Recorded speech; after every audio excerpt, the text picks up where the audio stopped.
Good evening. I'd like to welcome everyone to tonight's joint work session on downtown parking with the EDC and the Parking Committee. First, what I'd like to do is, I think Rick's going to present, and what I'd like to do is just go around the table and just introduce ourselves so that we know who everyone is. And Rick, can you start, please?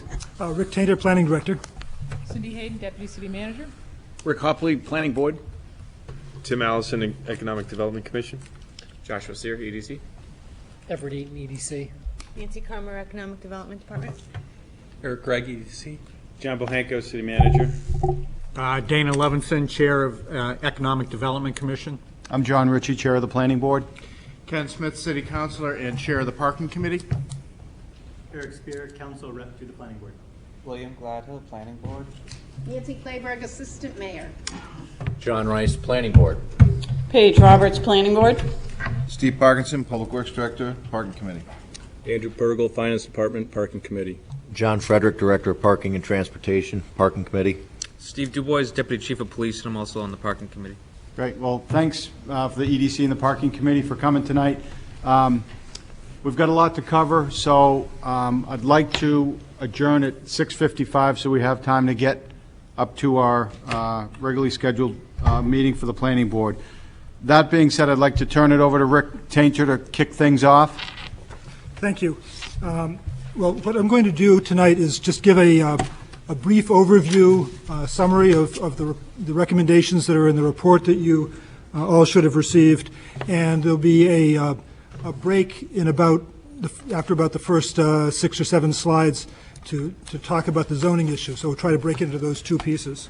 So just to refresh your memory, you all received had presentation concerning the downtown parking focus group's report and recommendations, and you recall that there were 7 recommendations in that report. And there's really no need to go through those recommendations at this point. Move right on to the priority recommendations that are contained in the draft concept plan that was distributed. And these recommendations, we have 10 recommendations altogether. 5 of them we classified as priority recommendations to try to move ahead with this year as quickly as possible. 2 of them, which I imagine will take up a good amount of discussion tonight, have to do with changes to the zoning ordinance. And they are to eliminate or modify the off-street parking requirements in the downtown overlay district, and to eliminate or modify the provision that allows payment in lieu of providing required off-street parking, also in the downtown overlay district. So we'll spend 15 or 20 minutes talking about that, and then we'll move on to the non-zoning priority recommendations, which are to create additional off-street parking, and in particular move forward on the parking garage at the Worth lot, to create a parking enterprise fund, and to implement variable on-street parking rates. So with respect to the off-street parking requirements, when we revised the zoning ordinance last year, about just over a year ago, we eliminated all first-floor parking requirements except for restaurants, and we significantly reduced the parking requirements for upper-floor uses. At the same time, we had an increase in the amount of the off-street parking in lieu payment fee. So what has happened since then is a lot of discussion about how that payment, even with the reduced parking requirements, affects economic vitality in the downtown, and also how it affects how our parking requirements affect the balance between various uses, particularly residential versus non-residential uses. So the parking focus group recommended that the downtown parking requirements be removed for all uses except for large users, which would be users over a certain lot size and a certain building size. In discussing that, and in particular with the Economic Development Commission, the concern was raised as to whether we're getting too much, whether we're shifting the balance too much away from commercial uses downtown and toward residential uses. So a question that needs to be asked and decided as we move forward with zoning changes is, first of all, are we going to propose an elimination of the off-street parking requirements for all non-residential uses, or just or just the smaller non-residential uses? And secondly, are we going to apply or eliminate the off-street parking requirement for residential uses? So those are the first two big choices. Then as we talked about that further, particularly in the Economic Development Commission, we talked about how parking by itself does not address the issue of residential versus non-residential. And two thoughts came up. One was in some way to change the use regulations downtown to directly affect residential uses, the amount of residential that could be developed, whether it's the percentage of floor area in a building or which floors residential uses could be placed on. There's a variety of ways to do that. And then secondly, outside the core of the downtown, as you go down Islington Street or some of the other areas around the periphery, there are areas where we could have more residential development than we have right now because the intensity regulations only allow a very low density of residential development. So we could be restricting residential in the core of the downtown and at the same time allowing more residential outside the downtown. So the issues in terms of off-street parking requirements, again, should some large parcels, buildings, or uses be required to provide some or all of their parking? Should a building that has more than 40,000 square feet be required to provide parking where a building with less than 40,000 square feet isn't, for example? With residential uses, and we'll come back to this, we'll have a discussion period. I just want to go over it quickly right now. With residential uses, some of the issues are that residents downtown who don't have their own parking spaces assigned to them have issues finding parking places to park during snow emergencies. They want to make sure that they have parking assigned, so that's an issue. If we move forward and allow more residential development, are we going to be putting a squeeze on our municipal parking facilities? But again, the other issue is the issue of the balance of uses in the downtown core. If we move more toward residential uses, then there'll be fewer people downtown during the daytime in office uses and so forth. So fewer people patronizing downtown businesses, so direct impacts on stores and restaurants. And again, the issue, as I mentioned before, of allowing more residential development around the periphery of the downtown. And some of the ways we could address this balance of residential versus non-residential, partially through the parking requirements in the downtown overlay district, partially through use standards, restricting in some fashion residential uses in the downtown overlay district, and then in the outside areas, relaxing some of the intensity standards. The second key zoning recommendation has to do with removing that in lieu payment option. And of course, if we eliminate all parking requirements in the downtown, then we don't have any problem. We can just delete that section of the parking of the zoning ordinance that allows the in lieu payment option. But if we retain some parking requirements in the downtown, then we need to decide whether we want to allow, first of all, we want to allow anybody to continue to buy their way out of that requirement. Again, we're reducing parking requirements significantly, so each parking space that we don't require, if we're planning on having those parking spaces provided, each parking space that somebody doesn't provide adds to the possible congestion of parking in the downtown. So the question is, first of all, should any uses be allowed to buy their way out as they are now? And second of all, should it be just non-residential uses, or should be dwelling units as well?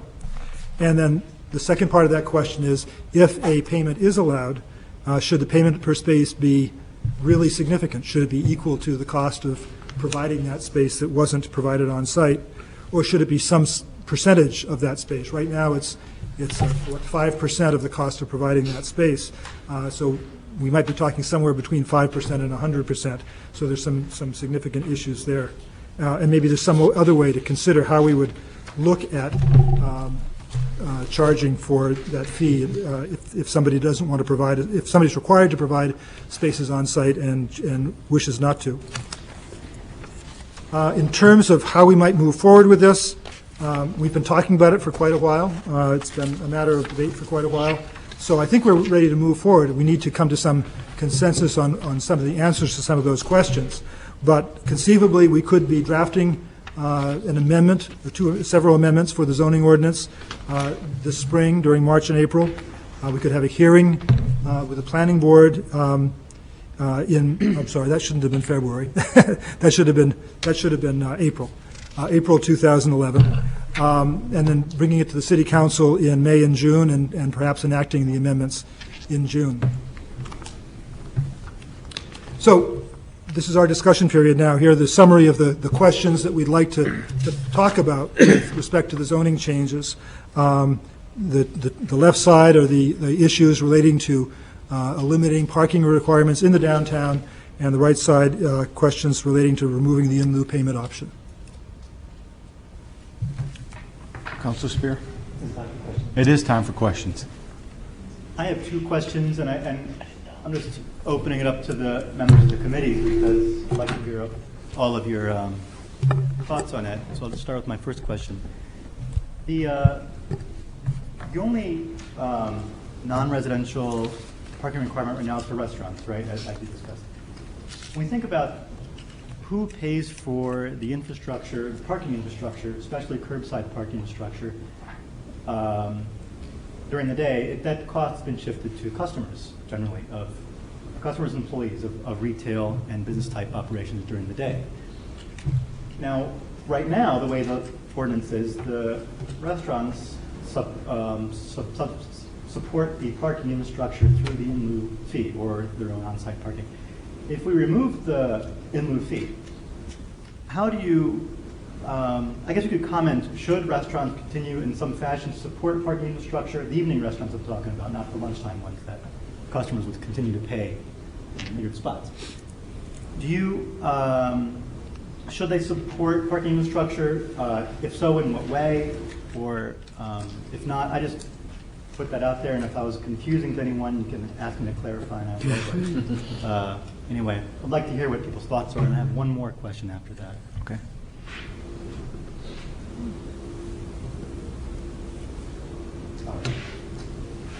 Of course you have something.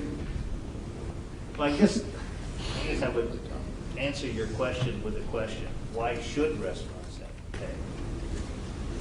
Sure. No, that's a fair question, and that's why I left it open-ended at it. It's just that parking infrastructure costs money, and the question is who pays for that? Right now, I guess during the day, the customers of the various businesses pay for it when they put the quarter in the meter. And I'm not suggesting that they should pay in the evening, but or whoever, I don't know how it'd be done. But I just wanted to put that out there that someone's paying for this stuff, and I'm wondering, in all the ways that we support parking downtown, how should it be done? Well, I think if we look at this in the broad sense and look at all of the recommendations, one of the things is to create an enterprise fund. Treat parking the same way you treat water and sewer. And I know the city's moving in that direction, and I think that direction is a good one. And we felt that was the proper direction to go from the beginning. And who pays for it? Well, the city pays for the capital costs, and it is paid back by the people that call it a use fee, if you will, parking meter revenues, garage revenues, whatever. So it's paid for by the users.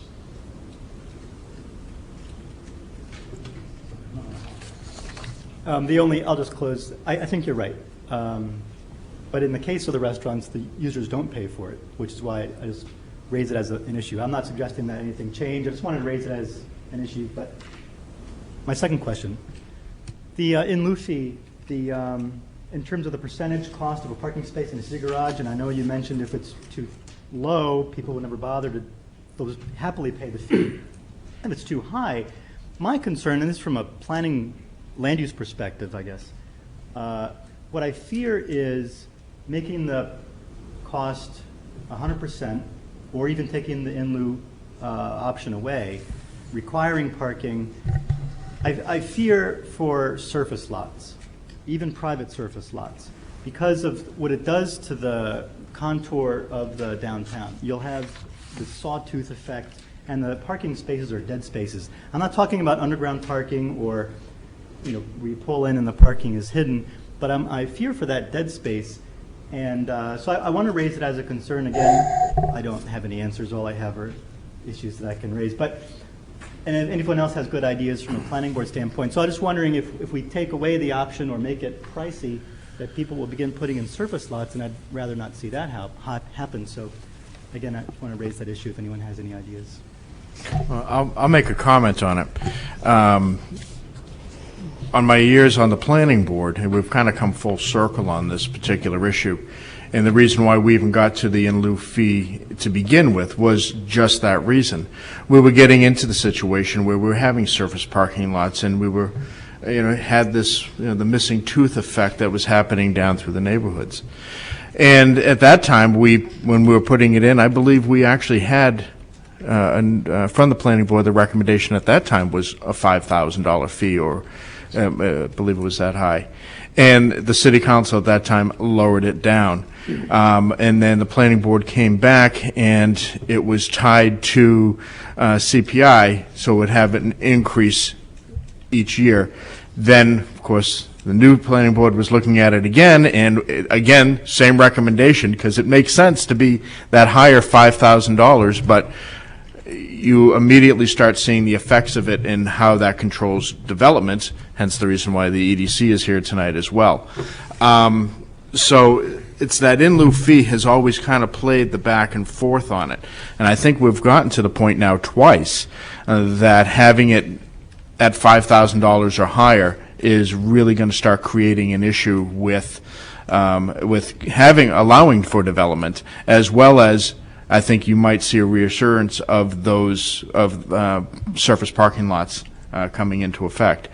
So I think we have to come up with a number. The number, I think, when we went through this last one, we were at about $1,300 a space by the time, because it started off at I think $1,000 or $1,200, and CPI had brought it up over time. So I don't remember exactly, but it was about $1,400 a space we were up to, and that seemed to have been working.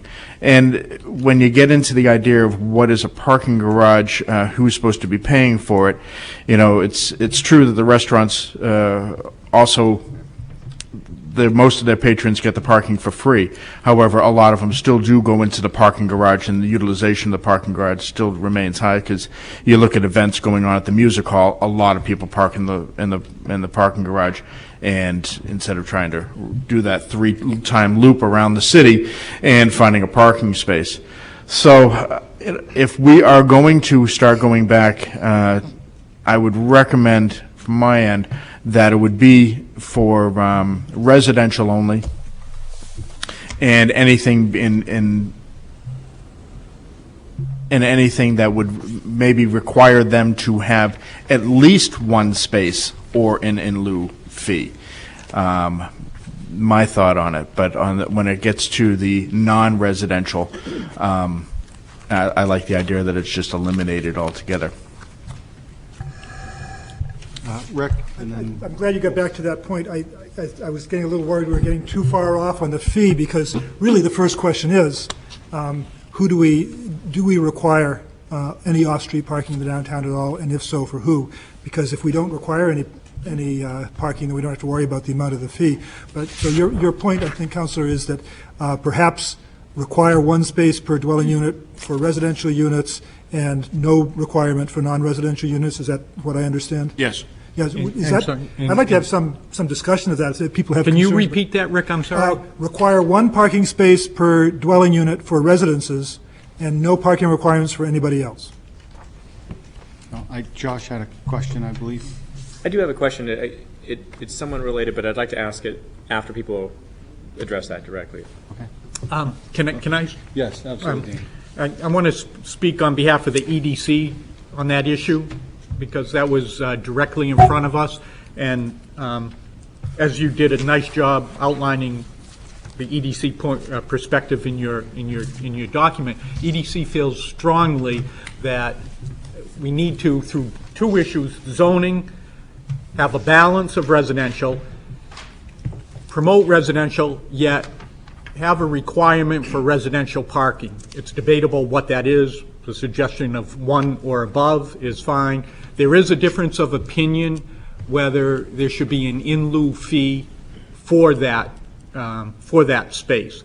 But there is unanimous opinion, if there is in lieu fee, that it be held at market value in the, I think your number, Rick, in your document was 30,000 projected cost to build a new space.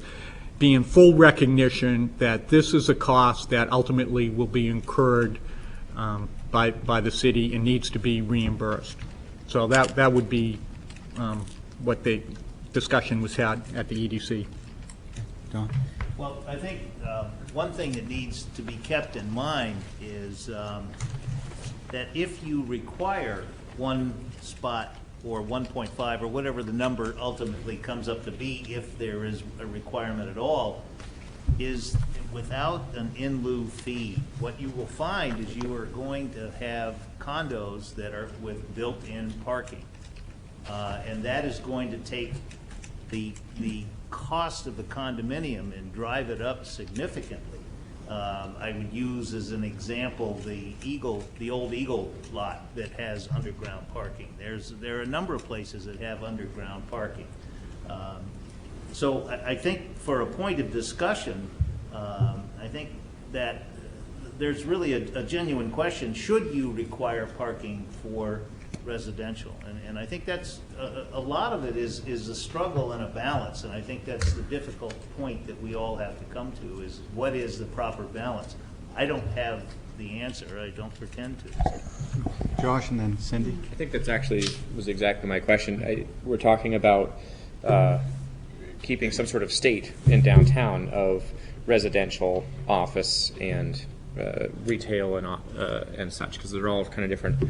Is there a best practice? Is there some sort of general balance of saying 30, 30, 30, and 10% of X, or any kind of notion about what kind of balance seems to work well for downtowns that we can say, and then compare about what our balance is? You know, how is Portsmouth?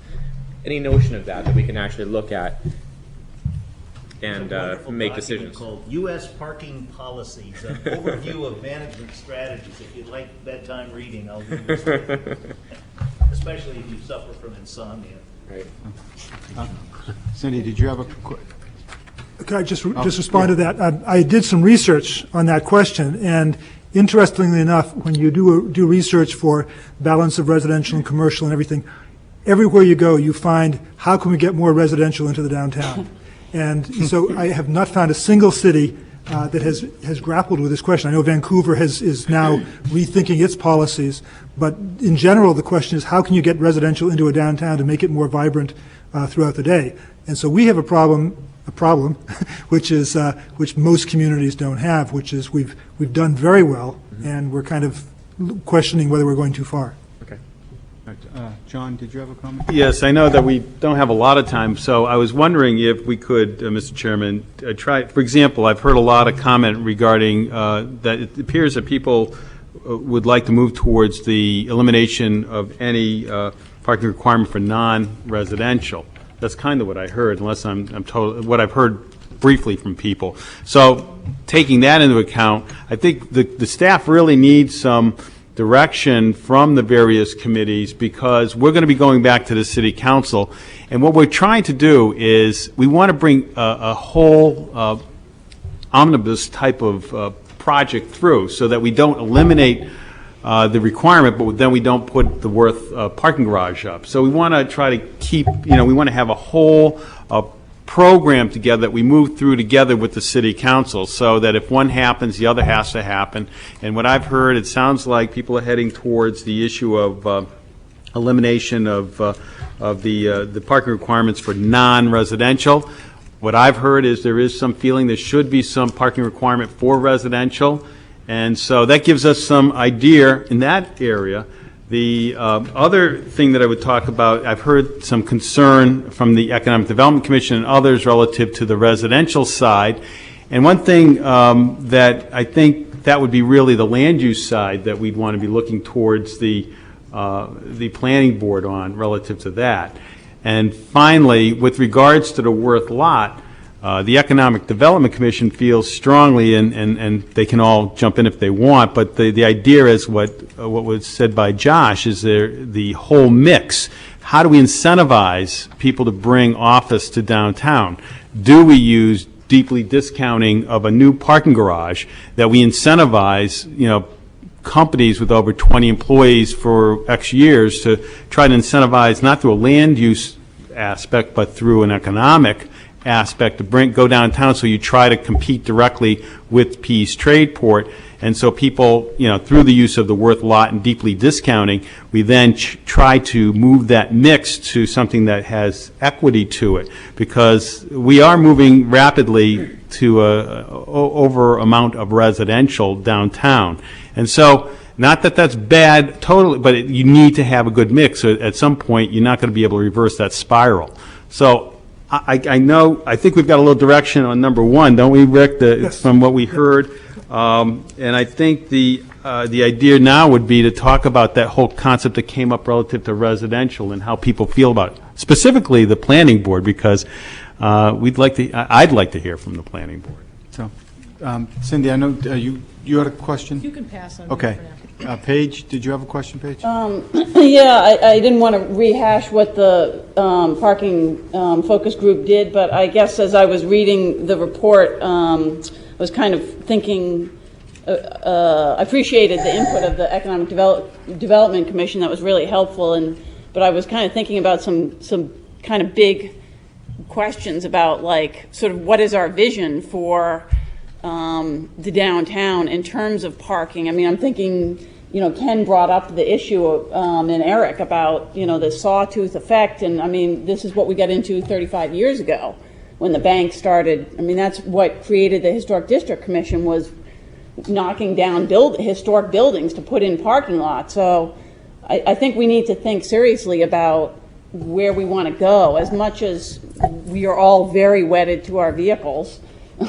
I mean, we also, I know, through the master plan process, have heard so much about sustainability, pedestrian friendly. So, is one spot per dwelling unit, is that getting us there, when in fact 1.5 would probably be more accurate? I'm just thinking, do we want to try to under provide?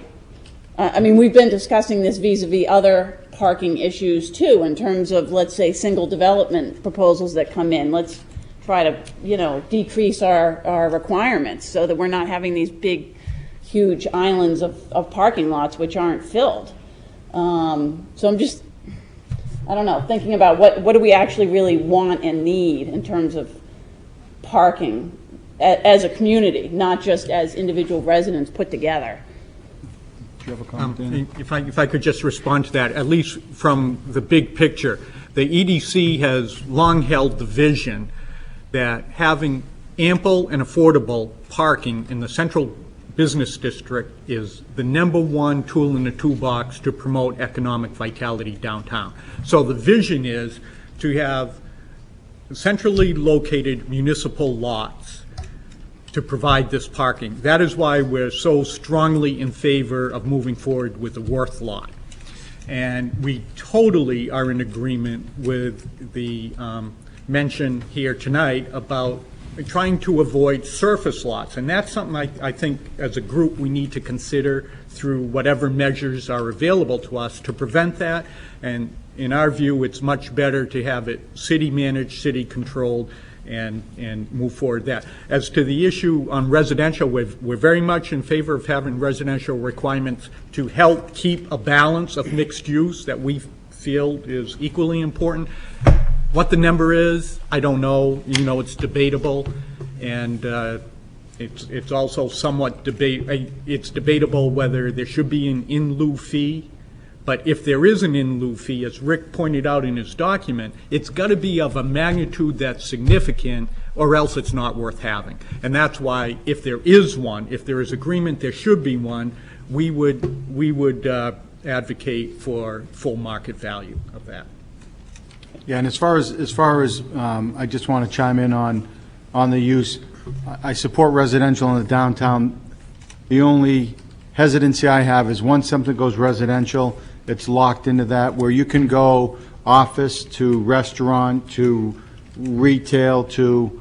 So my concern is municipalities that get too residential heavy lose the vitality of the downtown. So Like Dana says, I don't know what that exact number is, but I like the mix that we have now, and if you go too residential heavy, you'll never go back. So, Josh, did you want to?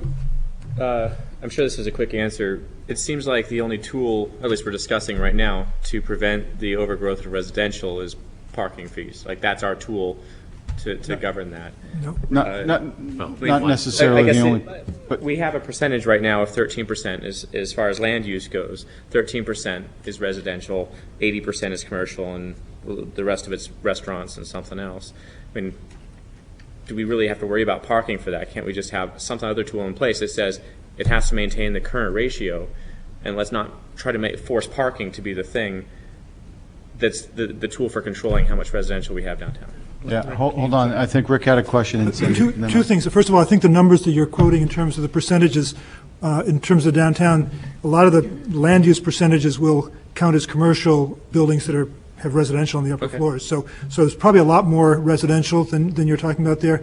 And the second part is, what I think I tried to say in the concept plan was that the parking requirements themselves might have some impact on residential, but they're probably not going to be very effective. And if we're really concerned about that residential balance, we should be looking at land use issues directly. Yeah, if we can, and I'll take to Cindy and Don, then I just want to keep moving so that we don't run out of time. Yeah, I would concur. I don't think that the way to get it managing how much residential we have downtown is through either requiring parking on site or charging a very high fee, because I know what you're saying, Don, but that's not the type of residential development we're seeing downtown. In order to market those units, people want parking in their own little buildings. So I don't know that it really does drive up the cost, whether we require them to build it on site or whether we charge them for it. I'd rather get at the residential balance through other zoning means.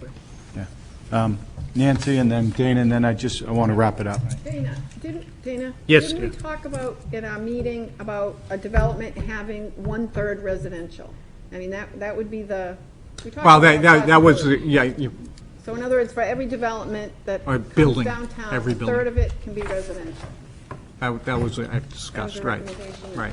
I mean, there was some variance of opinion, whether it's a third, 25, 2/3, whatever, but. But maybe that's what we need. We need a Right. definite, like you said that, we need a definite number of what percentage of a development. But I think that would be a residential. land use decision. It would be. And you could incentivize that maybe you give some incentive to do more or less, or whatever it might be, but. But can I respond to Cindy's comment about parking not necessarily being an effective, or that they begin all and end all too?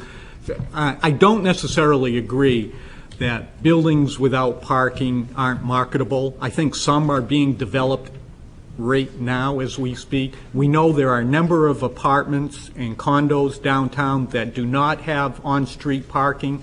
So the concern of the EDC is if we don't, in concert, work with land use and parking, we'll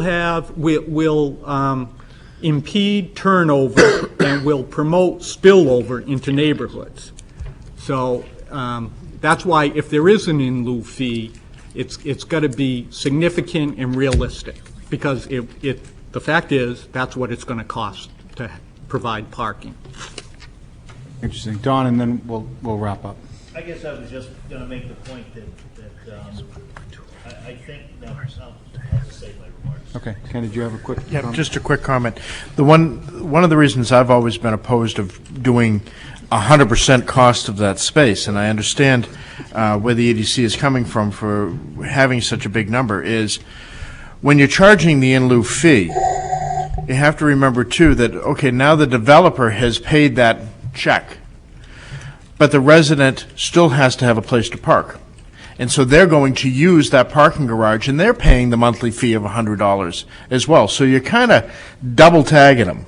And that's one of the reasons why I've always kind of been in favor of not doing the 100%, because providing for parking garage, in my opinion, and has been the opinion of the council for quite some time, is an infrastructure expense. It's not, and that's why we've always paid for our parking garages and so forth. But that's just one point I wanted to make, is that you're really kind of double dinging them, because the resident, when I first I had a unit at 55 Congress Street years ago, and yet I had to, I paid the $100 a month to be in that parking garage. John, just, so can I wrap that up? Can I try to, so for the staff to understand, what I hear is that non-residential, the elimination of the fee. There still needs to be some discussion on the mix of residential in the downtown, which we can take and look at. I think there is a clear understanding that people want to at least know the number, what we feel is the right balance. So that gives us some direction in that area. So I think that's something that is helpful for us, so that as we move this forward, relative to the size of the fee, or how much we charge for an in lieu fee for residential, that's another, that can be honed in. But this gives us some idea of how we can proceed. Thank you. Yeah, thank you. Rick, if we want to just get through, and then I'd like to leave some time at the end for questions as well. So the next set of issues have to do with expanding the parking supply, how you expand the supply and how you pay for it. And obviously, what we've all been talking about is trying to move this the Worth Lot parking garage forward.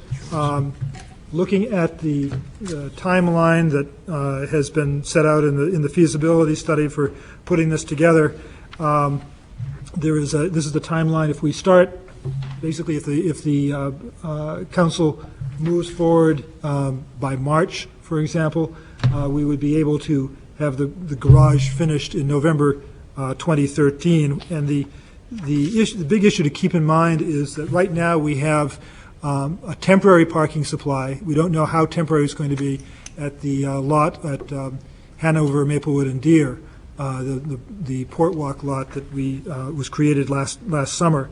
The way the lease agreement works on that lot is that the lot, we could lose that lot as early as September 2012. So we have basically a little bit more than a year and a half that it's available to us right now. So it is important, if we're going to be disrupting the downtown, taking out of service 110 parking spaces that currently exist at the Worth lot, we need to have that reserve available so as not to completely disrupt residents and businesses downtown. So that's the third priority issue. The fourth one is creating a parking enterprise fund, and as has been mentioned, this is a way to finance and account for a service for which a fee is charged, and so it's an enterprise. And what is proposed as part of this concept plan is that the enterprise fund be coordinated with the actual funding of the new parking garage. And so if going back to the previous slide, we're talking about issuing a bond perhaps in February 2012, according to this schedule. The first payment would become due in 6 months, so that the enterprise fund were online by July 1st, 2012. That would have that online at the time that we're actually starting to having to make payments for that bond. The fifth priority item has to do with imposing or implementing variable parking rates. And in terms of general standards, the general standard is that on-street spaces should have an occupancy rate overall of about 85%, because that accounts for normal turnover of the spaces and limits the amount of time that people have to circle the block looking for an empty space. And so the horizontal line here indicates the 85% mark, and as you can see, all of our prime on-street spaces are well over it, and in fact, because of the way the centralized parking meters work, the pay and display, we get over 100% occupancy because people don't use up their time and somebody immediately slips in and takes the space. So this is something that really needs to be looked at in order to help manage the parking supply more effectively. And the recommendations from staff are that the existing parking facility, the off-street parking facilities, have their rates unchanged, that the highest occupancy spaces have a rate of $1.25, and that all the other spaces have a rate of $1. And the intent of this is to try to shift longer-term parkers to the larger centralized facilities outside of the core, so that the high occupancy, high demand spaces tend to be more available. And then we have overall, this is our overall timeline for what we've suggested. The idea here is to present a final concept plan to the council in March. So we'd do further refinement of what we have here right now, present that to the council in March, and that would start all the pieces rolling. As previously mentioned, we have a timeline that takes the zoning from March to actual enactment in June. The Worth Lot parking garage, we would start moving and updating the study in April, and that would take us out to November of 2013. And the vertical red line here is the potential ending date for the availability of the temporary parking lot at Portwalk. You can see the Parking Enterprise Fund going into effect in July as we approach the time for the first bond payment. And then the variable parking rates, this is something that could slide in different directions, but it's suggested here that this be worked on during the summer and that be implemented in the fall. And just to wrap up, in addition to these 5 priority recommendations, we have 5 longer-term recommendations, providing limited free and low-cost parking for downtown residents and employees. That's out of the focus group's report, as is investing some revenues in downtown enhancements. And there's some issues. We need to do some more research on how that would fit in with the Parking Enterprise Fund. And then there are 3 other sort of tweaking of the existing system, expanding hours for metered spaces. In other words, starting to enforce things on Sunday as they are in the garage, increasing the monthly rates in the parking garage to kind of bring it up to date with inflation over the last decade, and potentially metering the spaces in the Parrott Avenue lot that are not going to be reserved for the middle school staff. And I guess all of these areas, a lot of issues open for discussion in a short time. Thank you, Rick. Like I said, I'd like to, if we could end around 6:55. So with that in mind, Don, did you have I just tell you the truth, when I was reading this at lunchtime, going through it, I saw expanded hours for metered spaces.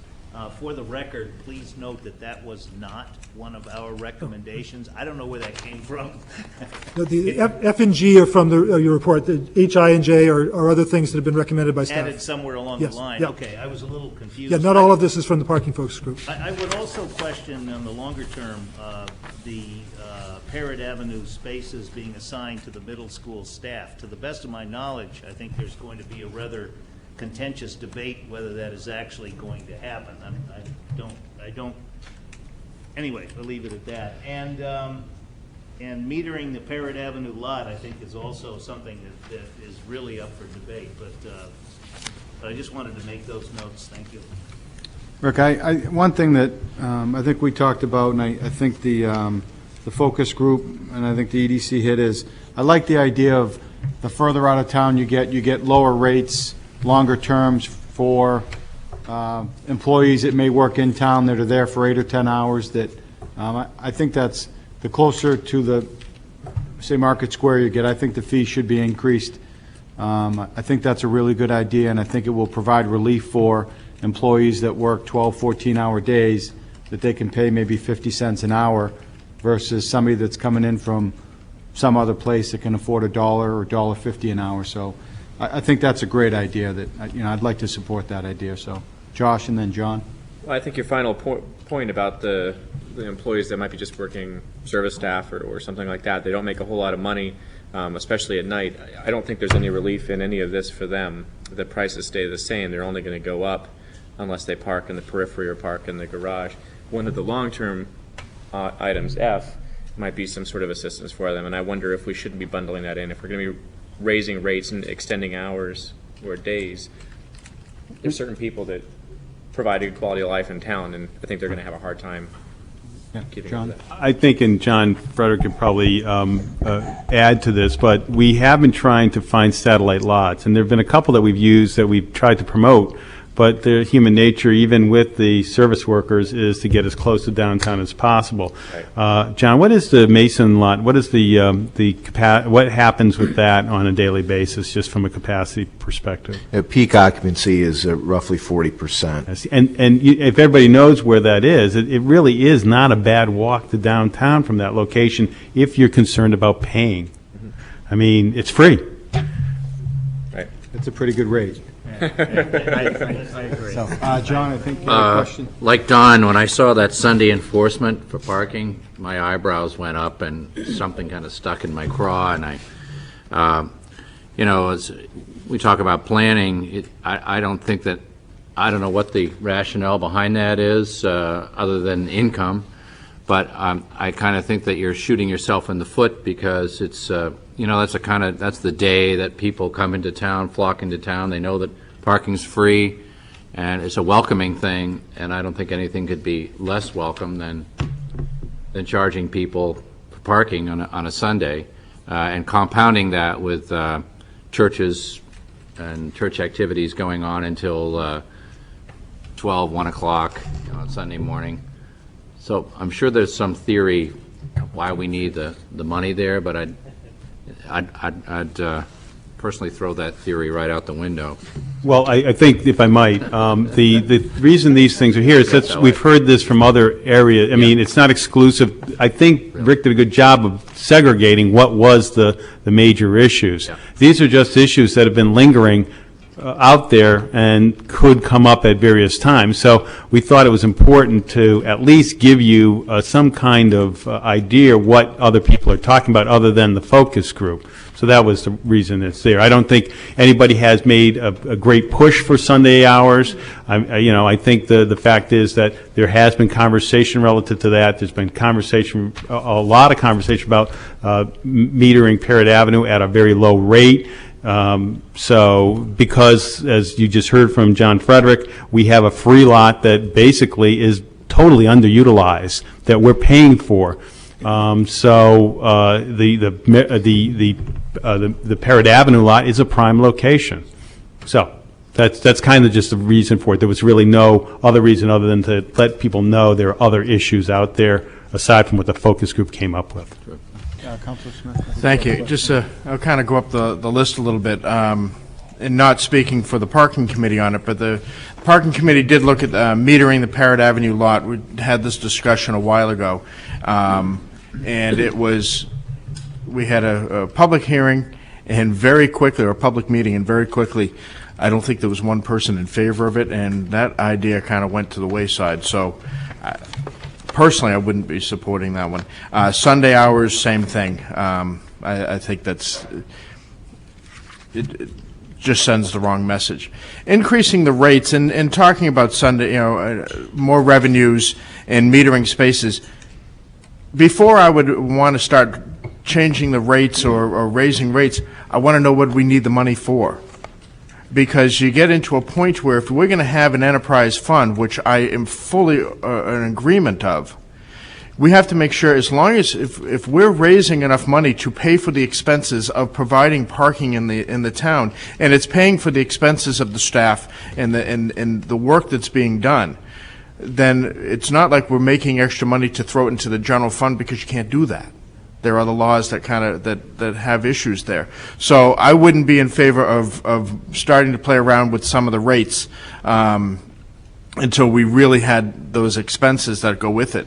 And then when we get into the variable rate, while I completely understand the concept, I don't like the idea for a couple of reasons. One of them is we're a small downtown. We're made up of, 4 or 5 streets. And one of the best features that came out of the pay and display meters were that you can buy a ticket on one street and take it over to another street. And now what happens is people very quickly, trust me, they'll learn the system. They're going to go to the cheaper street, buy the ticket, and now bring it over. Now we're going to have parking enforcement looking, where did they buy the ticket? It's just enforcement side of having that type of a system, I just think raises a lot of issues. As well as, from where my business is on Deer Street, I see a lot of people that are parking along Deer Street and they're walking up into Market Square or walking over to Bow Street because there's not parking there, and for whatever reason they didn't pull into the garage, but they're paying for 2 hours over there and walking over, doing what they have to and coming back. So, that's the reason. I just don't think we're a big enough city, even in the city of Boston where they have so many parking issues, and we all know what their rates are like. I don't believe they do variable rates in the city down there. So that's my opinion on variable rates as well. John? I just want to comment on Councilor Smith's ideas relative to the increases. I don't think we should shut out any increases. I think we should, what we need to do is, once we set up the enterprise fund, we also going to have responsibility not only for the new garage, but High Hanover is getting older, so the money that has to go in there. So the one thing that I think is going to be important is you don't want to have a situation where you now are running very close within that fund and that you don't have a lot of cushion, because you want to start building up a stabilization fund within the enterprise fund so that as you go forward and as the High Hanover property depreciates more and more, that you're now putting money back into it so you don't let it go into disrepair, that it's in good shape so that it has a long-term useful life. After, we forget that parking garage, John, how old is it now? Is it 25? 25 years old. So we're now in the process of spending $100,000, $150,000 a year just doing basic maintenance inside, making sure things are back up to speed. But at some point, whole stairwells need to be replaced, those types of things. So I would caution against saying no, because when was the last time we raised the rates for monthly parkers? Prior to 1997. Yeah. So I don't say we should really gouge anybody, but I think we need to, so that we don't have a situation where we spike those rates at any particular time. If you have a soft landing on them, I think we'll take a look at that through the parking committee and see what that pro forma could look like. If I just, thanks for bringing that, because it's a good point, and also, I do agree with raising the rate on the street, maybe to $1, so it is a little higher than in the parking garage, again, to try to get people into the parking garages and off the street. I do agree with that. That's also is an increase of the rates, but no, just thanks for bringing that point up, because I didn't mean to say that. We have about 5 minutes. Everett, Don, and then whoever. Thanks. I know there's no consensus about my comment about the parking garage, but microphone. I'm sorry. My comment isn't shared by other folks on the parking committee or at DDC, but relative to the comments about pricing, I feel that the parking garage being so centrally located and providing covered parking in the central business district is a real luxury, and to offer it at 75 cents an hour, I think, is really an amazing discount. So, especially when you think of it, when you go to some other city and pay. So, to me, I think that that we ought to be getting more, and I don't know what that is, but when you look at supply and demand, clearly we should be getting more. And I think at the same time, when you look at on-street parking, if you look at supply and demand to encourage turnovers, we talked about, I think we should get more again. So, and again, for all these reasons, in addition to which we have to support the Worth lot, wayfinding, and other expenses relative to parking, I think 75 cents an hour is, when I go downtown at night, and I've gone out for the night and I've paid $2 and I parked, 300 yards from the place I'm going to go eat or whatever, what an amazing deal. So it may be different. Maybe the price should be different, 8 to 5 for someone who's working downtown. I don't know. But clearly I think people at night who have an option and have time and what have you, I think 75 cents an hour we're hurting ourselves. Thank you. And as far as the rates go, I would just use a simple analogy. You go to a baseball game, you pay big bucks for box seats.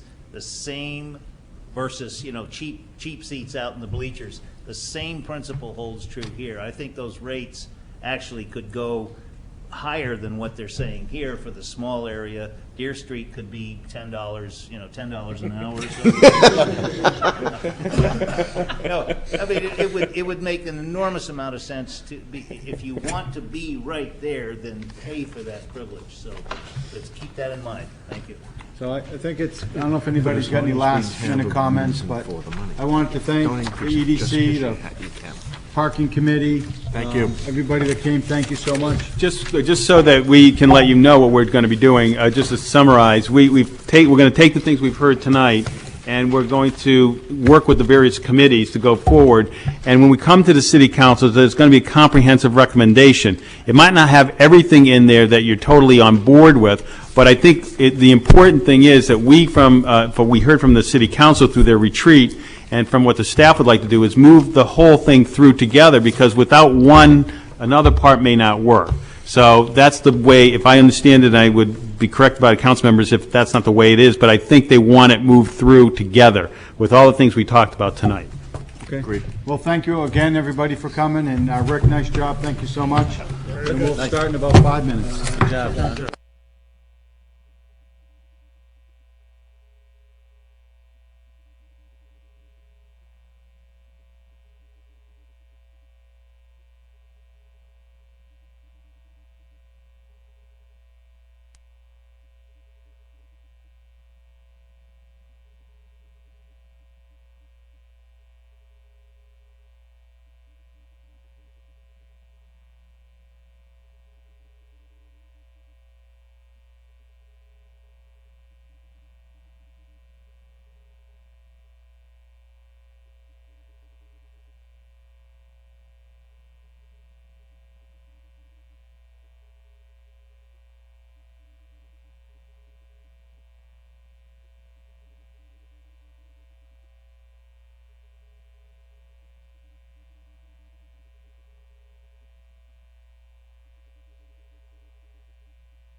Good evening.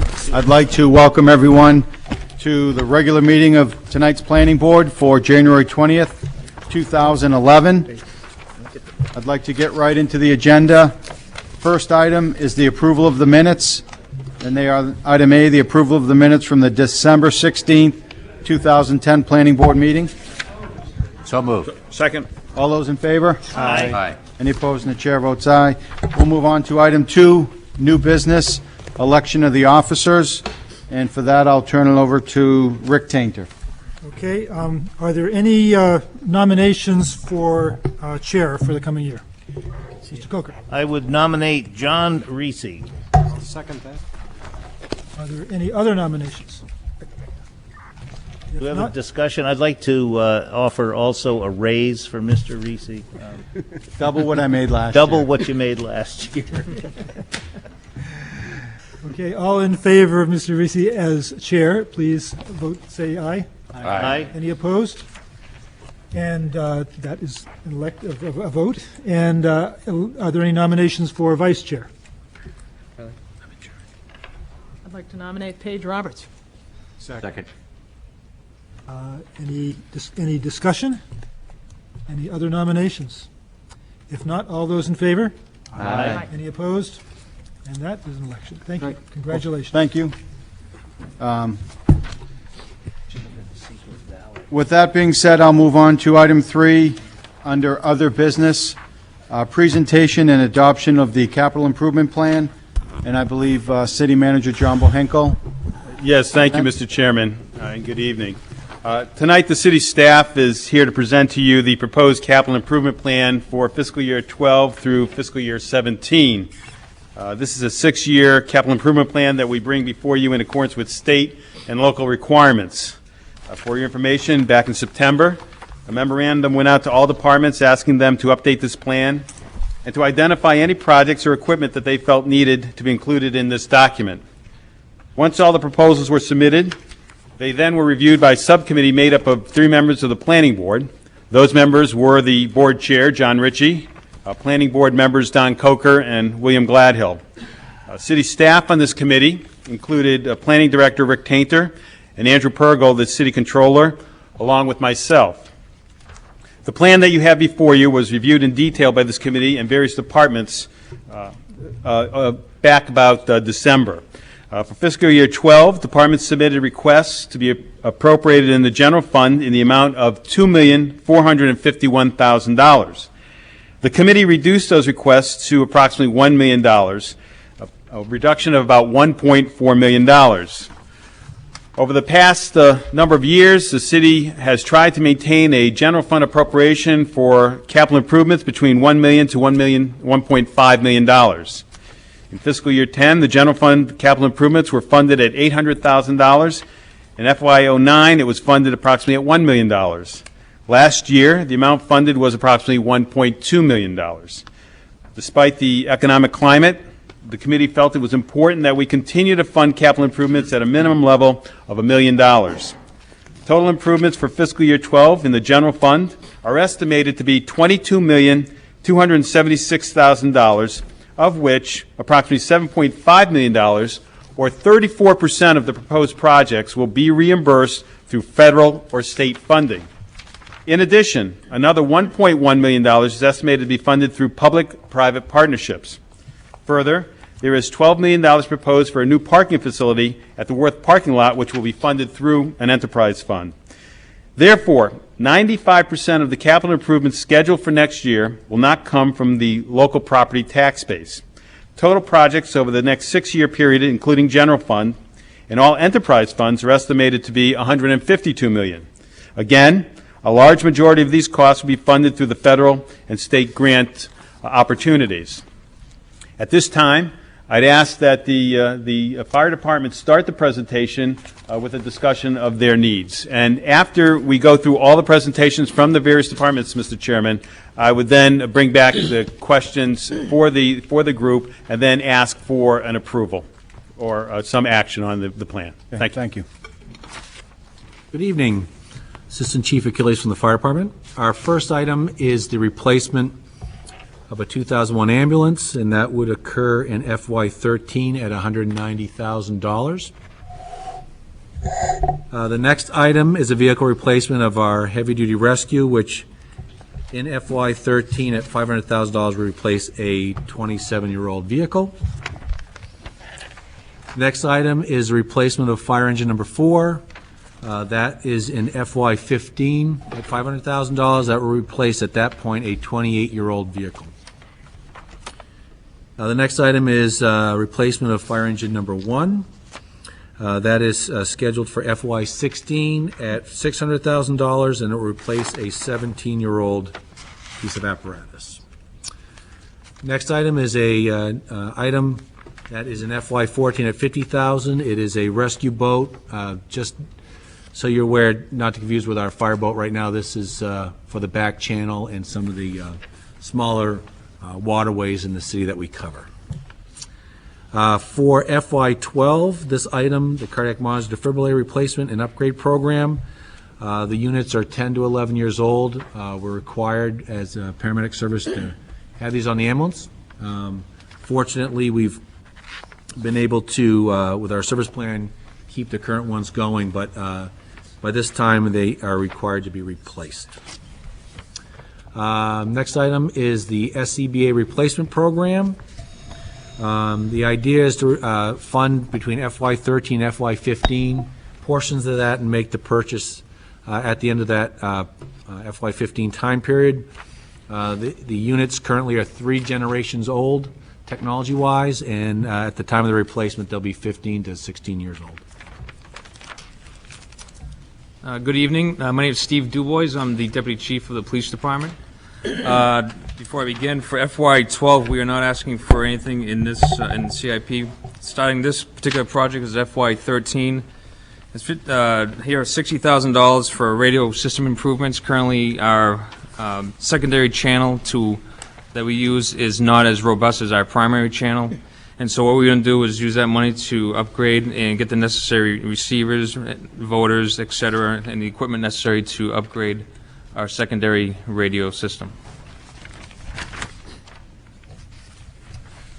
This next item for FY14 is we're looking to purchase a automated fingerprint identification system to have inside the police department. If you are not aware, currently if we have our detectives take a fingerprint from a crime scene and submit it to the state lab, it can take upwards of 2 years to get that result back to us for if it's going to be a match with somebody that's in the national database or something that's in their system. What this would allow us to do is to actually take care of that process in-house by matching up with fingerprints we have in our own database here, as well as state and national databases. And additionally, we can use this, or we can lend this service out to the local communities, because crime does cross borders into the local communities. So if we have a series of burglaries that are occurring throughout the seacoast, we can then pair up with that particular agency to work on that case. Back to the fire department. This item under facilities is the replacement of Station 3. That's slated for FY17. $3 million. This will replace at that point will be a close to 60-year-old building. And for the police department, what we would like to do for FY13 is do a department space needs study. We've been in the police department here since 1991, and in recent years we've been submitting requests to expand our evidence room, add some space to our garage bays, modified training room, and in addition to other general improvements throughout the police department. We're hopeful that this study can be conducted and identify whatever those needs are so that we can take appropriate action forward. So pending the results of that needs study, if that needs study suggests that we have currently outgrown the space that we have here next to City Hall, that this project would fund a site location and also design work for a new police department building. If the space needs study says that we're fine right here in this particular facility, we would look for monies to upgrade the necessary spaces within the department that we have identified as needing some work, and that would be the evidence room expansion. We currently carry over 16,000 items of evidence in there, and we're quickly starting to run out of space. The other piece is a two-bay garage expansion. We have, if you've seen our signboards or message boards, each of those cost about $10,000 each, and that gets mostly stored outside unless it's the wintertime, and in the wintertime we cram them in where we can. And so that would help us for storage for those particular items, as well as a car lift that we can use for the maintenance of police vehicles, when we have to do search warrants on vehicles, and also when we do the taxi inspections. The training room that we've put together really hasn't had much for upgrades since we put it in years ago, and so we're looking to upgrade that to current standards. Steve Bartlett, Business Administrator for the School Department. We have two items in the capital improvement plan. The first one is the biannual program to provide $500,000 for the larger capital improvement items to the school buildings. For such items as roofs and sprinklers and bleachers, etc. So you can see that we have in FY13 we have the $500,000 slated to be split amongst roof repair at the high school for roofs that weren't done during the most recent major renovation and expansion, and then $100,000 to district-wide paving for the school parking lots. The second item is in FY16, which is money set aside to upgrade and improve the elementary school facilities, and that will be driven in part by the current study that we're just starting to initiate of having all three buildings analyzed for space needs, envelope, and infrastructure needs. Good evening. My name is Peter Torrey, and I'm sitting in for the trustees of Prescott Park, and the next three slides are from Prescott Park. The first one has to do with the replacement of the floating concrete dock system that's been in Prescott Park for 25 years or more. It has been buffeted by tides and currents as well as boating activity, and has long since passed its useful life and is really costing a fair amount in repairs and maintenance. This would be funded largely through either grants and or docking fees that are prorated over a period of time. Slide number 2, or the next slide, is the rehabilitation, renovation, and or rebuilding of the concession and public facilities building that is currently in Prescott Park. That building that was there or is there now was built in the middle 80s, is really quite small, and with the expansion and or improvements planned, it would double the facilities for the general public that uses heavily that area in the summertime, as well as meet certain conditions for the operation of the concession stand. That would be funded through a public-private partnership involving the fundraising abilities of Prescott Park Arts Festival as well as sources here. The third slide has to do with the repairs and maintenance to city buildings in Prescott Park, namely the Sheaves and the Shaw's Warehouse, as well as upgrades or replacement of parking and or walkway facilities. This was a three-phase plan that was started last year, but phase 1 was split in half, and so this is really in FY12 is the second half of the first phase. Thank you. Cindy Hayden, Deputy City Manager. Every 5 to 10 years, we update the master plan. The board last adopted the plan in 2005, so this project is showing us an out year as we'll begin to look at redoing the master plan in the next fiscal year. We have for a number of years set aside money annually to augment the conservation fund so that we have funds available for land acquisition when prime parcels that we want to preserve as open space become available, most recently the Sagamore Headlands and the Maxim property. This project was added 2 years ago, and the intent was to begin developing a master plan for the 66-acre Jones Avenue city-owned land off Jones Ave. Once the public undeveloped lands assessment was completed, and that is recently wrapped up and was presented to the board. So this will provide some additional funds in this current fiscal year to hopefully fully fund development of a conceptual master plan for that property. The Historic Markers Project basically is a multi-year project as well and replaces the dozens of signs that existed in the 1970s throughout the town. We've got 5 complete and on the ground right now, including this one on the Great Fires that's on Court Street near Aldrich. There's also a great one about the Liberty Pole in Prescott Park, and we've got 8 additional signs in design, so this will continue that project in this current fiscal year. As you know, we adopted a master plan for 27-acre Pierce Island quite a number of years ago now, more than 10 years ago. And each year we have set aside money since then to implement various projects out there. Most recently, we did a complete overhaul of all the signage out there, and it's made a tremendous difference in the look and wayfinding out on the island. Park and playground improvements. We've completed major rehab and redevelopment of almost all the city parks and playgrounds. This project in this fiscal year will provide the funding that is needed to complete construction work at the Plains ball field and the surrounding park and playground. This project has had money set aside every year for a number of years, and a design plan has been completed, and we would look at starting that work late in this coming construction season. This project is the African Burying Ground Memorial Park, which is in the fundraising stage right now for private fundraising and grant fundraising. This particular project has been in the capital plan for a number of years for funding the design component. It's now fully engineered and designed, and the funds shown here would be from UDAG funds, and they would be for construction. This project was proposed by a number of businesses and friends of the music hall as a public-private partnership, basically to do streetscape improvements on the block of Chestnut in front of the music hall. We show this as an in and out year. We had applied for DOT transportation enhancement funds for this project, but we're not successful so far in getting those outside dollars.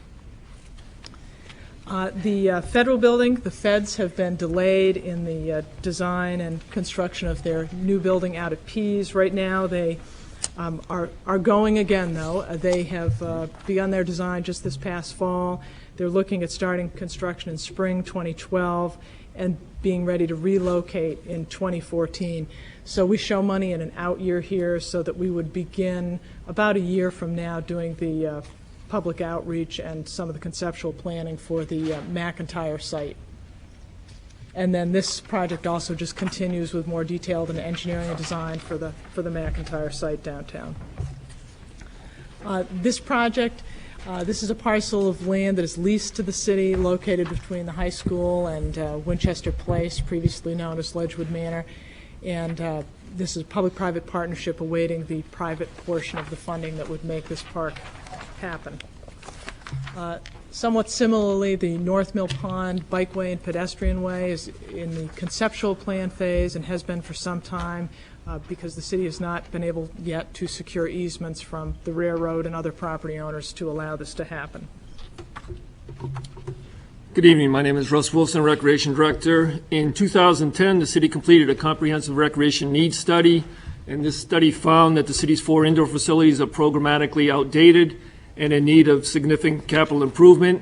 The creation of a youth recreation center at the new middle school has been identified as a key near-term step, which will prevent the need for funding costly repairs at the Connie Bean Center.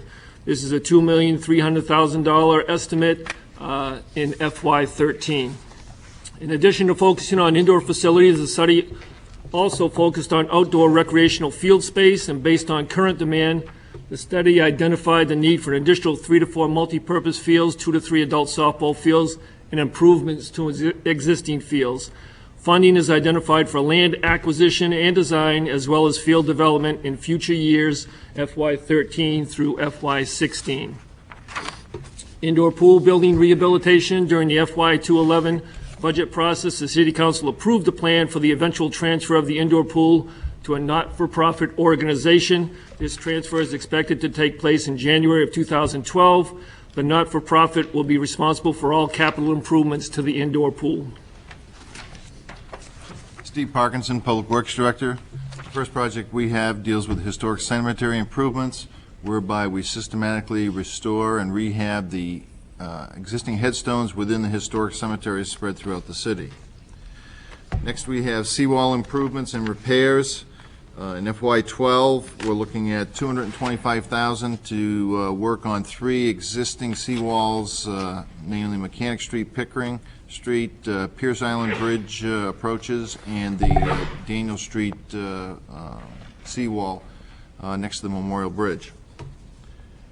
Next, we have municipal complex elevator replacement. If you remember last year, we were successful in getting enough money for 1 elevator. This would fund the 2nd elevator replacement in the 64 complex that is part of this. In FY13 and FY14, we're looking to get construction money to replace an existing falling down storage building next to the existing boiler house down in the lower parking lot for needed storage for the various municipal departments within the City Hall complex. Next, the citywide facilities capital improvements in FY14. This is an every 2-year appropriation to provide funding to make improvements to the various citywide facilities under the city manager's jurisdiction. Sound barriers, I-95, Atlantic Heights and Panaway Manor. Looking for funding in FY12 from the federal and state government. Currently, they're working on a project on the high-level bridge itself, and these would provide funding for the Panaway Manor area.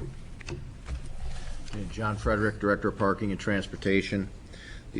Requesting $140,000 for FY12 for maintenance in the High Hanover parking facility to continue with our improvements to our stair towers as well as the deck concrete repairs. Alan Brady, Information Technology Coordinator for the city. The following slides are for the information technology upgrades and replacements throughout the city, with the exception of the school.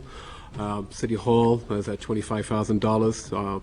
Public Works is $40,000, Recreation $0, Police $99,000, and Fire $40,000. The following slides will, go into detail. We have replacement of 20 computers in the City Hall at a cost of $25,000, and 28 computers, including the laptops, ruggedized laptops, for the police at $40,000 and $250. No service replacements this coming year.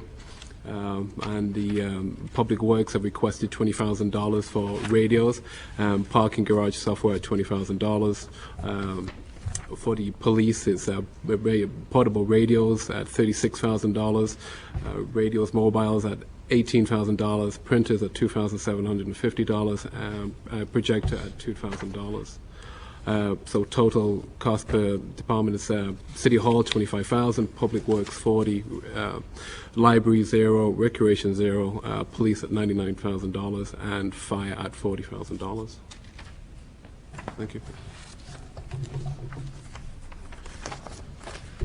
So the next project is $4,000 from parking revenues for the installation of bus shelters and benches, bike racks at various high-use bus stops in the city, and this money is used to leverage FTA funding.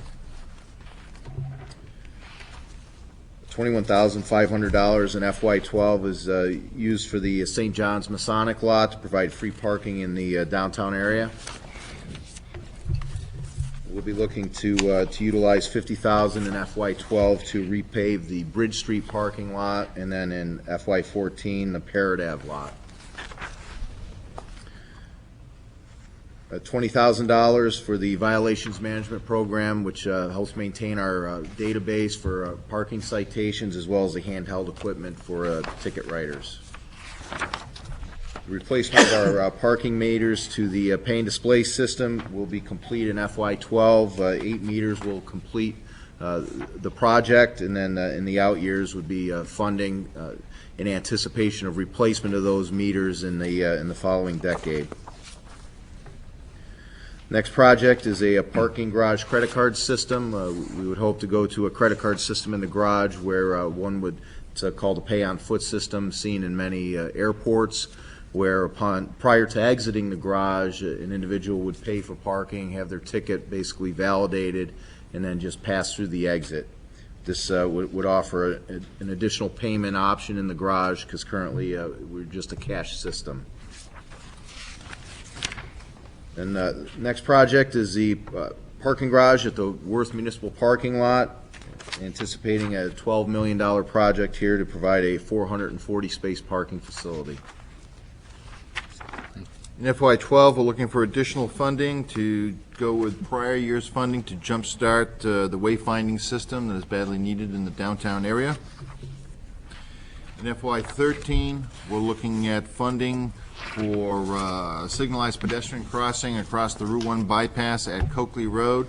Currently, we have a donation from a proposed development in that area to offset some of the cost. In FY14, we're looking at funding our sidewalk reconstruction program, which is done on an every 2-year basis. And on the following page, you'll see the listing of the sidewalk areas we anticipate doing in the years 2014 and 2015 in conjunction with our capital improvements dealing with water and sewer and our roadway reconstruction program. Bike ped Beverly Hill Road, new sidewalks and shoulders. Currently, there is a sidewalk from the YMCA to roughly the front of the Public Works facility. We're looking for funding to design improvements in 13 and 14 and construction slated in 16. Spinney Road, new sidewalk construction, proposing that in 14 and 15. US Route 1, new sidewalk construction, proposing that in FY 14 and 15. Continuing the ever needed improvements to our traffic signal equipment at our various intersections throughout the city. Looking at $100,000 over the next 6 years to fund those improvements and modernization. In FY13, funding for intersection improvements that are identified through the Traffic Safety Committee on an annual basis.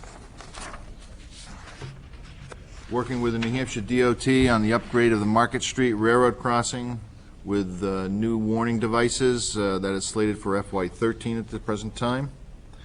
And the next project in FY17 is improvements to the intersection of Islington, Bartlett, Jewel Court realignment. In FY12, we're looking for additional design money to come up with improvements along the Woodbury Ave corridor, primarily the introduction of a turning lane at the intersection of Woodbury Ave and Durgan Lane. We currently have funding from prior developers there to help offset some of our costs. In conjunction with the replacement of the Memorial Bridge, the replacement of the Scott Avenue Bridge, which belongs to the City of Portsmouth, is slated for FY13 funding. In FY15, we're looking to replace the existing metal culvert that goes under the Maplewood Causeway, connecting the North Mill Pond with the Piscataqua River. And one that is slated for FY 2030, which is in the Rockingham Planning Commission long-range plan, is the replacement of the Kate Street Bridge. In FY 13, 14, and 15, the final 3 years of funding for improvements to the McDonough Street area. We've already started construction on the first phase, in the process of designing the second phase, and these would provide funding for the constructions of the remaining 3 phases. Aldrich Road traffic safety improvements, construction funding in FY 13. We currently have some design funding, which will be utilized this winter in designing improvements to that particular corridor. And continuing to set aside monies in FY 13 and 14 to put together a traffic modeling model of the primarily downtown area, but tied into the area-wide modeling system that is utilized by New Hampshire DOT. FY 12 through 17, our annual appropriation for citywide tree replacements throughout the city. And in FY 13 through 17, funding to put together a transportation master plan. It's been many years since one has been done throughout the city, and this would provide that funding. Continuing with our gateway, Market Street Gateway improvements from Exit 7 to Deer Street, Design monies in 13 and 15 and 17, with construction in 14, 16, and potentially in 18. As I said earlier, dealing with our sidewalk improvement project, we have our every other year street paving management and rehabilitation, $2.5 million in 14, with a listing of the potential areas on the following page. And design money in FY13 to go with some prior year funding that we have to design the improvements to sections of the Islington Street corridor, looking for construction funding in FY14 and 16. Next, we have the Maplewood Ave rehabilitation. This would go basically between Route 1 bypass and Woodbury Ave, making improvements to slow the traffic down in this particular area and the elimination of truck traffic through this area. Starting in FY13, improvements to Pease International Trade Port roadways. As you can see, they're spelled out on the next page. Starting in FY13, $500,000, then 15 and 17 to coincide in the off years from our main program that we do the rest of the streets in the city.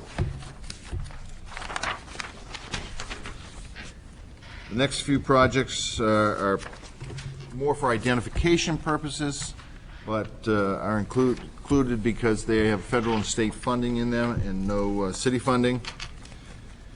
You've got on the U.S. Route 1, Constitution Ave intersection improvements, design monies in FY12, and construction in FY13.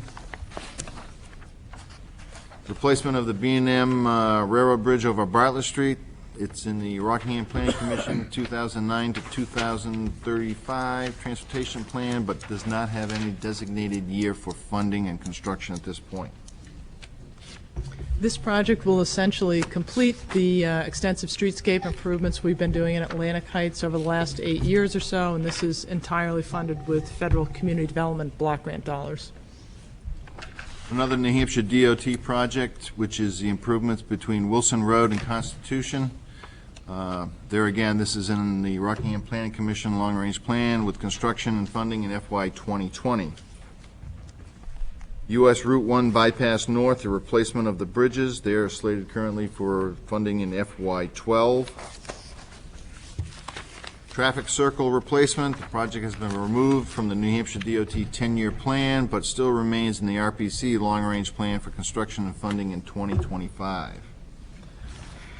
And lastly, a roundabout on Corporate and International in Durham on Pease Trade Port, funded through federal and state grants.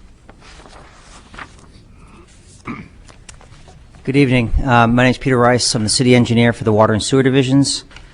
The next 4 projects are part of the ongoing sewer separation program. These projects are required as part of an EPA consent decree. The first project is the Cass Street area. It'll build off of the work completed recently on the Bartlett Street intersection with Islington. Originally, this project was identified as part of FY11. However, the monies needed to be reprogrammed for the wastewater master plan and are now to be funded in FY12. This project is building off of the Contract 3 projects in the Lincoln area. It's another sewer separation project. This is Project 3C, which is building off of 3A and 3B. This item addresses non-eligible items as part of the sewer separation programs. Much of our projects are funded through state revolving funds, and there are non-eligible items, and this addresses those non-eligible items. This Fleet Street project will be to replace underground utilities prior to streetscape work between Hanover and State and Court Street. This inflow infiltration study will address identifying excess flows into our sewer system In the non-combined areas, this is the areas that aren't currently being addressed as part of our sewer separation program. We've identified excess flows as being a significant impact on many of our pumping stations, and we see electrical usage up to 4 times typical numbers during wet weathers. So this is something we want to go after for sustainability reasons as well as capacity issues. This project is a continuation of the wastewater master planning effort and will be the implementation of the wastewater upgrades necessary to comply with EPA consent decrees. The PEAS projects are to address capital needs at the plant. There are many portions of the plant that are 1950s vintage, and this is an out-year project, and the intent is to coordinate these upgrades with the results of the continuing master plan for the Pierce Island, and depending upon the needs, we'll incorporate additional items. In addition, our permit is up for renewal at the PEAS plant, and that may require additional capital upgrades. This item identifies annual sewer line replacements. Similar to our water system, much of our sewer pipes are old and in need of some repair, and there are areas throughout the city that aren't being addressed as part of these outside of our sewer separation areas, and this identifies a pool of money to address those needs. The Maplewood Avenue sewer line upgrade will be in conjunction with the culvert replacement on Maplewood Avenue, and it will be done concurrently with that.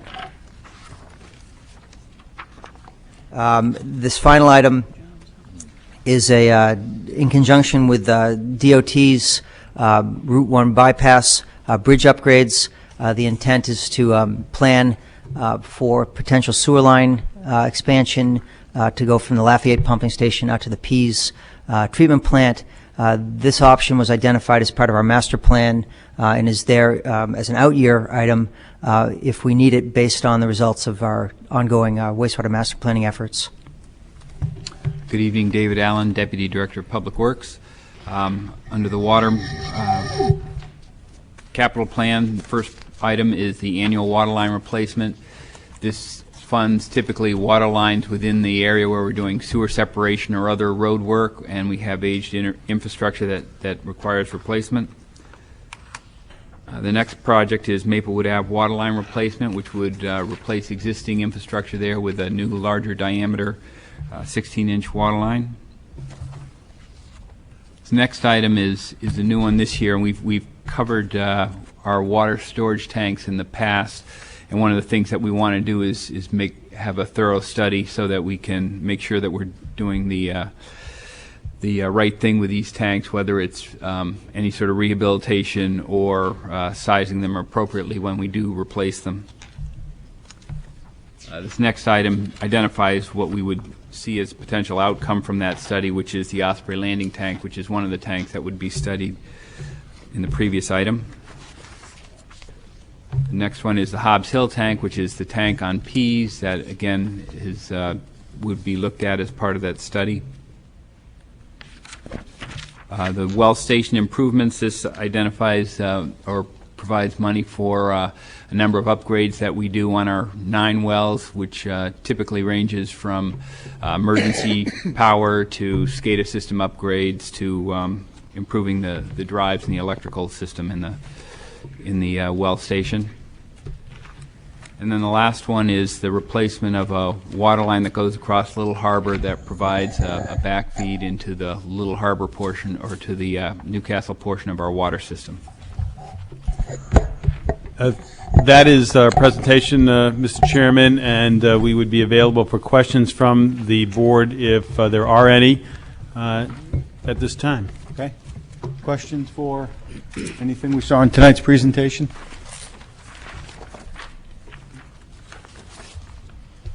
Ms. Roberts.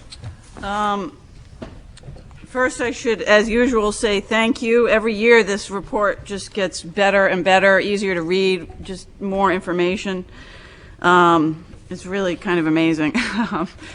So I didn't have a question. I guess my comment is about the which I've probably made, in the past, about citywide intersection improvements, and that's something that I'm concerned about from a historic preservation standpoint, just in terms of altering the streetscape, the built environment. I just like us to be careful with that. And think about what other solutions might be feasible to help mitigate some of the problems that are leading us to these kind of ideas. For instance, I'm thinking of Austin Street. Is there some kind of traffic calming that we can do on Middle? That's an incredibly wide street that people seem to just whip down at 1,000,000 miles an hour. So I'd like us just to maybe step back and rethink that rather than having every street be perfectly straight like Manhattan or something, because it's part of what makes this city worth living in and visiting, is to have some unusual streetscapes. But that's really my only comment this time around, and I thank you for all your hard work and trying to push things out to further years. I appreciate it. And if I might, we have tried various traffic calming techniques, and it takes a while for people to appreciate those. And after a while, I know that when Steve and others have proposed those, there have been some concern. But after a while, after those are in place, we find people are used to them, and it actually accomplishes what we set out to do. So wherever possible, we really would want to do what you're suggesting. Any other questions for the capital improvement plan? No? John, I'd like to say, I think this is my 5th year sitting on it, and I'm amazed every year at the staff that the city of Portsmouth has, how well prepared, how flexible they are.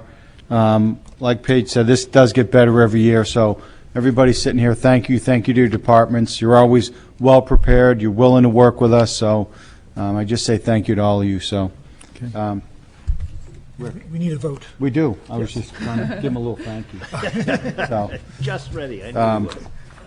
I think the department memorandum kind of spells out, I think, our next course of action. So,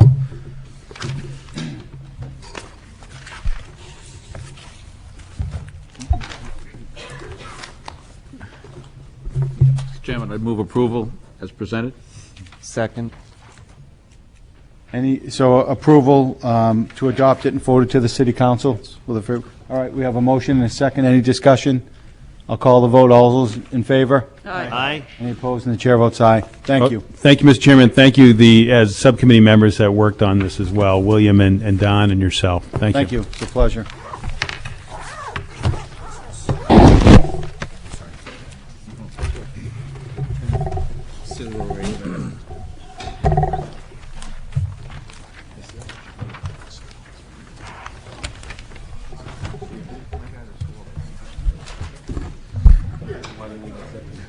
That concludes other business. We've got 4 items on tonight's public hearings, and I will read. Under public hearings, the board's action in these matters has been deemed to be quasi-judicial in nature. If any person believes any member of the board has a conflict of interest, that issue should be raised at this point or will be deemed waived. The first item under public hearings, item A, the application of the City of Portsmouth owner for property located at South Mill Pond off Parrott Avenue for a conditional use permit application under Section 10.1017 of the zoning ordinance for the installation of a new stormwater outfall, a new drain and sewer pipes, all within a wetland buffer. Said property is shown on Assessor's Map 114 as Lot 1 and lies within the municipal district. Who's here tonight on behalf of the applicant? Good evening, Mr. Chairman. My name is David Allen. I'm the Deputy Public Works Director. What you have before you, again, is our application for a conditional use permit. This project is part of what Peter Rice was just talking about, our long-term control plan, Project 3B. And part of that work is going to deal with an area in Richards Ave, Parrott Ave, and upstream of that, This project will involve installing some drainage line and a couple of sewer lines that fall within the 100-foot wetlands buffer. It is going to, this plan right here shows you, this is the middle school right here, Parrott Ave. We're running parallel to Parrott Ave and then coming down into the mill pond where it will provide a stormwater discharge. The sewer lines are essentially replacing existing sewer lines to allow for a crossing of that drain pipe. The drain pipe will be a 4 by 2.5 foot concrete box culvert. There will be about 300 square feet of wetlands impact at the outfall.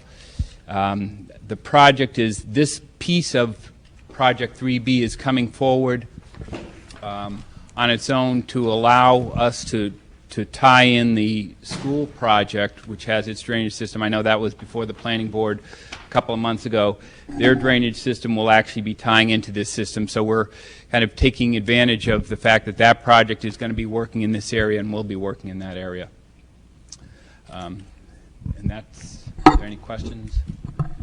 Questions for the applicant? David, I've got a question on your flow control structure. What is the purpose of that flow control structure? The flow control structure on the drain manhole? The over here? Yes. The issue is we're going to be running flow through the that's a stormwater treatment unit there. Yeah. And so you have a bypass, and so you need to equalize your flow. So essentially what it does is it's a weir wall that allows the flow to either go through this or skip around and bypass the treatment unit. Okay. Any other questions for the applicant? Ms. Roberts? I guess I was thinking big picture stuff, sort of what the overall impact will be on the area surrounding the pond of this. As you said, this is part of the bigger project, but just if you could just remind us. Well, this is, again, part of that long-term control plan. So essentially what this is doing, it's providing the drainage outlet for the larger portion of that project, which is going to run up Parrott Avenue, up Richards, and pick up a piece of Middle, and some of those streets behind Highland and Merrimack, that area. Essentially, this is very similar to the other side of the pond. We put in a much larger structure because it was taking a much larger drainage basin, but similar stormwater treatment, outfall unit, and the intent is to minimize the impact of storm or combined sewer overflows by providing a drain outlet. So all the drainage that's going to be coming out of here currently goes into a combined sewer system, thus creating the combined sewer overflows. So essentially we're taking some of the load out of the combined sewer system with this project. So the pond should function in a more healthy way, hopefully. Yes, it should. This helps relieve or reduce the amount of combined sewer overflow into the pond. And actually, the stormwater normally heads in this direction. This is the low part, right. The low area for this portion of the city. So it's the natural course for that water to flow. Did you have a question, Mr. Rice? No. Okay. If there's no other questions, I'll now open up the public hearing. If there is anybody in this public wishing to speak to for or against the application, second time, third and final time, seeing no one rise, I'll now close the public hearing. Mr. Chair, just want to let the board know that the Conservation Commission met on this yesterday and voted unanimously to recommend approval with no stipulations. Okay, thank you. Ms. Hayden? I'll make a motion to approve conditional use permit for this project. Second. Second. Any discussion on the motion? I'll call the vote. All those in favor? Aye. Any opposed? And the chair votes aye. Item B, under public hearings, I'm going to recuse myself, and I'll pass the gavel over to Vice Chair Roberts.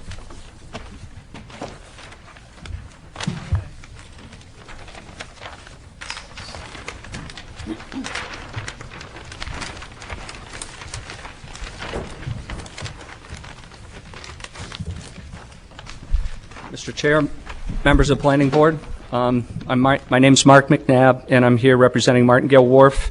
Also is Eric Weinrib from Altus Engineering. Excuse me, I'd just like to read in the preamble. Oh, go ahead. Yeah, just so that it's on the record and everyone knows at home.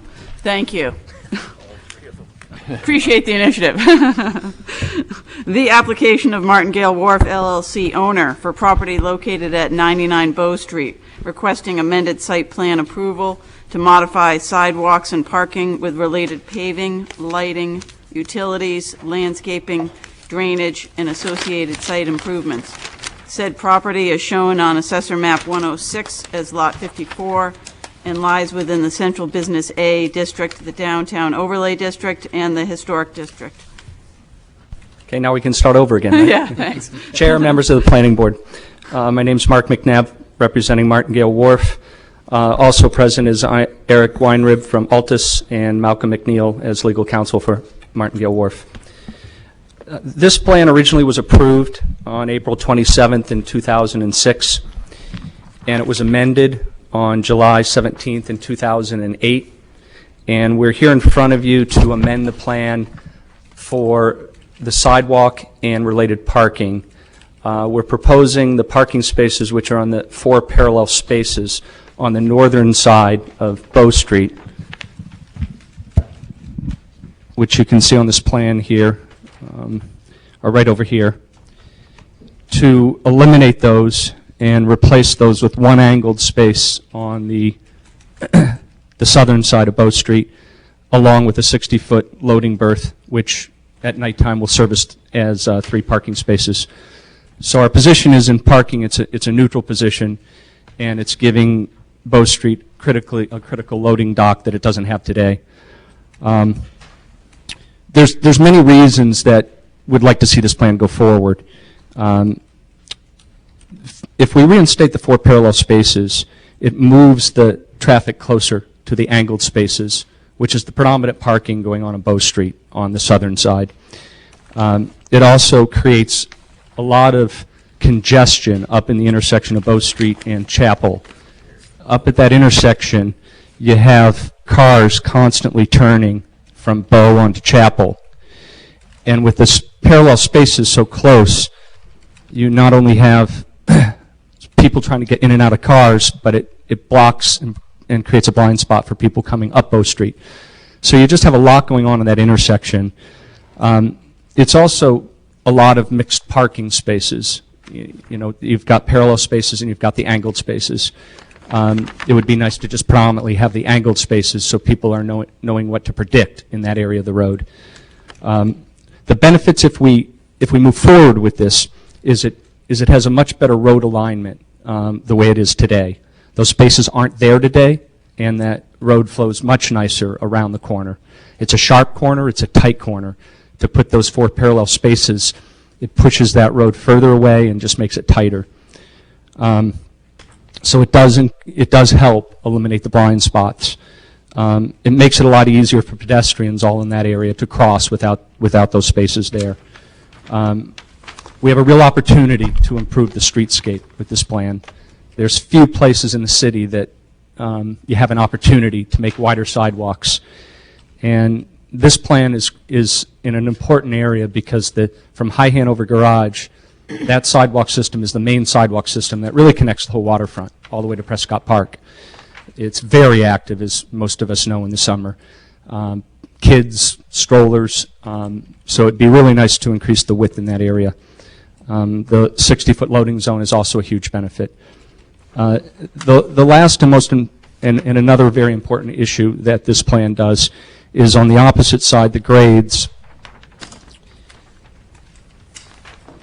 We're proposing to cut Bow Street in the middle and improve the grades from there over to Martingale. With this added sidewalk, we have a lot more area to deal with to make the grades work along this part of Bow Street. The grades along Martingale actually changed by about 12 feet, so about twice my height from one end of the building to the other. And that's very difficult to get handicap entrances to work into buildings, to make sidewalks be the right pitch. So by making the sidewalk system much wider and rebuilding Bow Street on that side will actually improve the grades much better than they are today. Bow Street drops off quite rapidly on that side, and it doesn't need to. And then the other thing we did agree to do as well as part of this plan is rebuild the sidewalk for the next 75 feet past the property towards Prescott Park. There's a very old guardrail right here that's making the sidewalk very narrow. We'll be removing the guardrail, making the sidewalk a little wider there, putting granite curbing in. And so we will be rebuilding the sidewalk all the way through here, through the next property. On this plan, the purple line is shown what the existing approved site plan is. So you can see how much wider it is, and we can get the street tree over here with the large 6-foot diameter granite bed like they have on State Street. This plan was approved unanimously by the Parking Committee on November 18th last year, unanimously by Traffic and Safety on November 18th, and unanimous by Technical Advisory Committee on January 4th. So we respectfully ask your approval for this amended plan. Does anyone have any questions? Any questions for the applicant? Yes, Mr. Gladhill? You said the loading zone, 3 parking spaces that'd be available at night?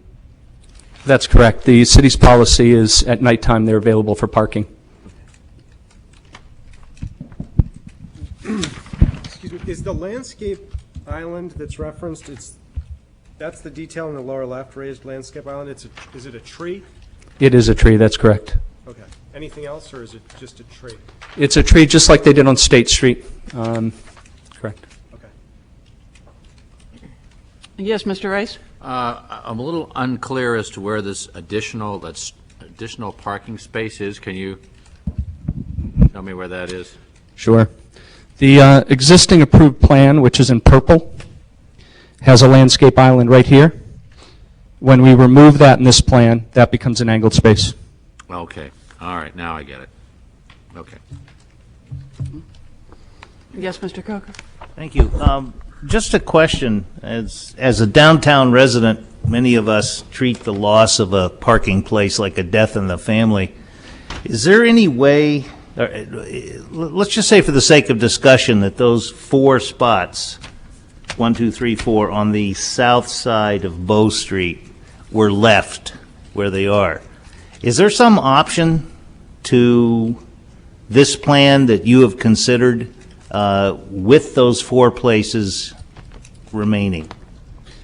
You know, it's a really good question. What really led to this plan was we were getting close to trying to implement the existing approved plan before winter. And when we were laying it all out late fall to do this plan, we realized really how extraordinarily tight it is just to implement it the way it is in purple without even doing any benefits. So we did look at that, and there's nothing we can do other than the plan, because the road width for travelway and police and fire, they won't let us choke down the road anymore. So we just didn't have any more width. You know, in terms of parking, this is a neutral position. You know, it's something that you lose 4 parallel, you gain 1 angled, and a 60-foot loading dock where there is none that serves as 3 spaces. I'm assuming after hours, like 9 to 5, it's a loading dock, but after 5, it's considered parking. That's correct, and that's the vital time, you know, when residences come home and people need them at the end of the day. Bow Street tends to get most of its deliveries early. There was talk by some about it's city policy. They can change parking anytime they want on when you can use those as parking spaces. And some people thought about, you know, it should convert at 1 o'clock in the afternoon. So that's something that I just say that's a city policy that they could always revisit that, and the city could say, hey, you know, if this loading zone isn't being used in the afternoons, they could convert the parking earlier by changing the sign. But it is a neutral position for parking, and it's giving a much needed loading zone. Thank you. Yes, Ms. Hayden? I know it's on here somewhere, but the detail for the loading zone sign, it says there's a detail for the loading zone sign. Maybe Eric might know that. If there is, I didn't find it yet, but the record, Eric Weinrib. Actually, Cindy, the detail is not on there. It's something that we'll work with DPW on. So maybe we should correct the plan, because somewhere on here I saw it does say, right there. Yeah, install 2 loading zone signs. Install 2 loading zone See signs, detail. see detail, so. That is from, actually, the From original TAP. approved plans. There are a set of detail that would correspond. However, because it's evolved, I would say that we probably want to work out specifically the hours on it and work it out with DPW. Right, so maybe we'll just add that as a stipulation then. Yes. Okay. And one other question, if I may. The loading zone, is that going to be striped at all, or is it just going to be in the sign detail? It's going to say, you can park here during these other hours? What we're proposing is 2 loading zone signs, beginning and end, and it's going to have just a fog line. It's not going to have a delineation between the spaces. Okay. I'm sure people will figure it out. It'll be a high-demand spot. Thank you. Did you mention how many spaces the loading zone could accommodate? It's 3 spaces. Okay, thank you. Yes, Donald. Sort of a follow-up. It says the proposed modifications are for work within the city right-of-way. Who is maintaining this sidewalk once it's all done? This is a city sidewalk. Okay. And what about the little, let's see, what's the proper term here? The island? The landscape island? Yeah. The landscape island would be, like the other city landscaping. Certainly, since it's in front of our building, we certainly are going to take pride in keeping it up. But technically, technically it is city property. That is correct, Donald. Okay. Just wanted to clarify that. Thank you. Any other questions? Yes, Mr. Rice? So, at present, there is no parking where this loading zone is, where the proposed loading zone is planned. That's correct. That's been under construction for the last 2 years. But before that construction, was there parking there? There was private parking for the parcel that's under construction. There were private parking lots that the Martingale had, off-street Okay. parking. You pulled in, you could overlook the river in that location. Right. So there was never a loading zone there, and those 4 parallel spaces have not been there for 2 years now.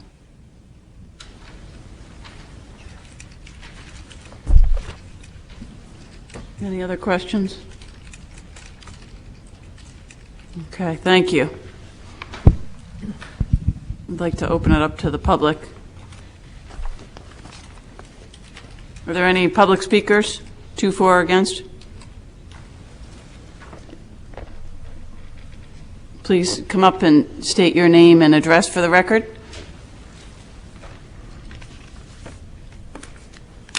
Hello, my name is Steve Slavensky. I'm an attorney representing Harbor Square Corporation and Harbor Place Properties. They're located at 76 Bow Street, directly across the street from the subject premises. And we have some concerns with the application and the project, and we'd like some clarification on several items. First, we have a concern with the actual management plan and the license process in this case. Apparently, the information that we have, we want to make sure we understand it correctly, but it looks like there's been some amendments to the original license, which is part of the construction management plan. And according to the information that we have, there's actually been no valid license on the premises since August 30th, 2010. I noticed in looking at the record that there is a letter from the developer asking for an extension to the city manager, but to our knowledge, we have not seen anything in writing to show that this has actually been extended. So we just want to make sure everything's properly done here in this particular case in this project. Now, we also have concerns with the public interest and the benefit of this project. It seems to us that widening the sidewalk and eliminating 4 spaces that we currently know of, apparently there were actually 5 when this project was first proposed. There was another public spot across the street, and of course Martingale had 12 private spots that have now been completely removed. So we all know how much a premium parking is in downtown, especially in the Bow Street area. So that is clearly a concern to us, and we feel that there's not a corresponding public benefit here. There's an argument that the developer is obtaining a benefit here by widening the sidewalk. He'll have more use with tenants that are in the property, et cetera. But is there a corresponding public benefit? We would argue that there's not. I also would point to the license agreement itself. And in the license agreement, the city clearly says, signed by all parties, that it is in the city's interest that the licensed area be returned to the public use as soon as possible.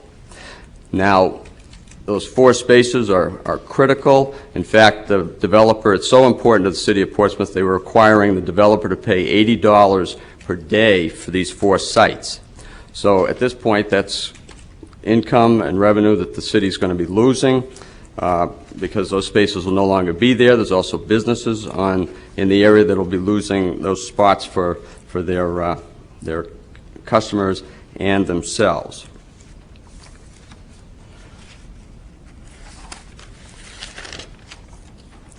Now, we also have some concerns with the project itself. As stated in a November 16th, 2010 memo to the city attorney from the city attorney's office, to the city manager from the city attorney's office, they had some questions after a group meeting in November of 2010. There was a meeting with Suzanne Woodland and others from the city where she states that they were meeting to address recent complaints relative to the timing of deliveries and pedestrian and vehicular safety around the licensed area in front of the Bow Street project.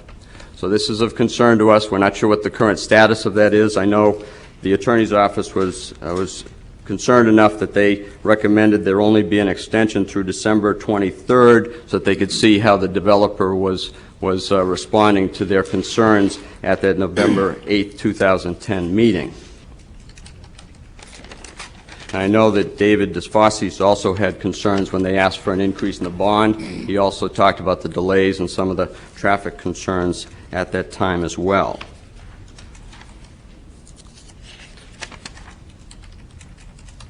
Now, I'd like to speak for a moment about the importance of Bow Street to this city. Parking, as I mentioned earlier, is at a premium, and to lose spaces certainly is not in the best interest of the city. When Congress Street is closed, Bow Street becomes a very important avenue in this city, and this will further create a narrowing of the street and loss of parking spaces. Also, parking on the south side is important to the local businesses as well as the buildings on that side, including the post office. And we have also the importance of safety, that by having the cars parked there, that provides a buffer of safety to people walking on that side of the sidewalk.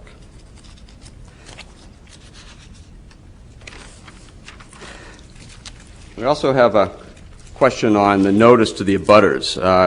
I haven't been involved in this case until recently, but apparently it's been clear to the project developer that when you're going to notify the post office, you don't send the letters to 1600 Pennsylvania Avenue. So apparently that's where they've been sending them, as well as the notices for this meeting. It's our understanding that the post office, with all the renovations, et cetera, they've had in the federal building, certainly would have an interest in learning what's happening on that side of their postal property. So we'd like an explanation on why they send to the White House and not sending it to the actual postal address. Furthermore, I'd like to mention that there are others opposed to this project that are not here tonight. I have some letters from a former assistant mayor, Jim Splain. I'll pass those out to the board, as well as a letter that was emailed before the meeting where a local businessman and patron in the Bow Street area also objects to the widening and the loss of the parking spaces. So in summary, we are opposed to this. We think it's not in the city's best interest, and we'd like some of these items and concerns brought up tonight to be clarified and answered. Thank you. Thank you. Are there any other speakers, to, for, or against?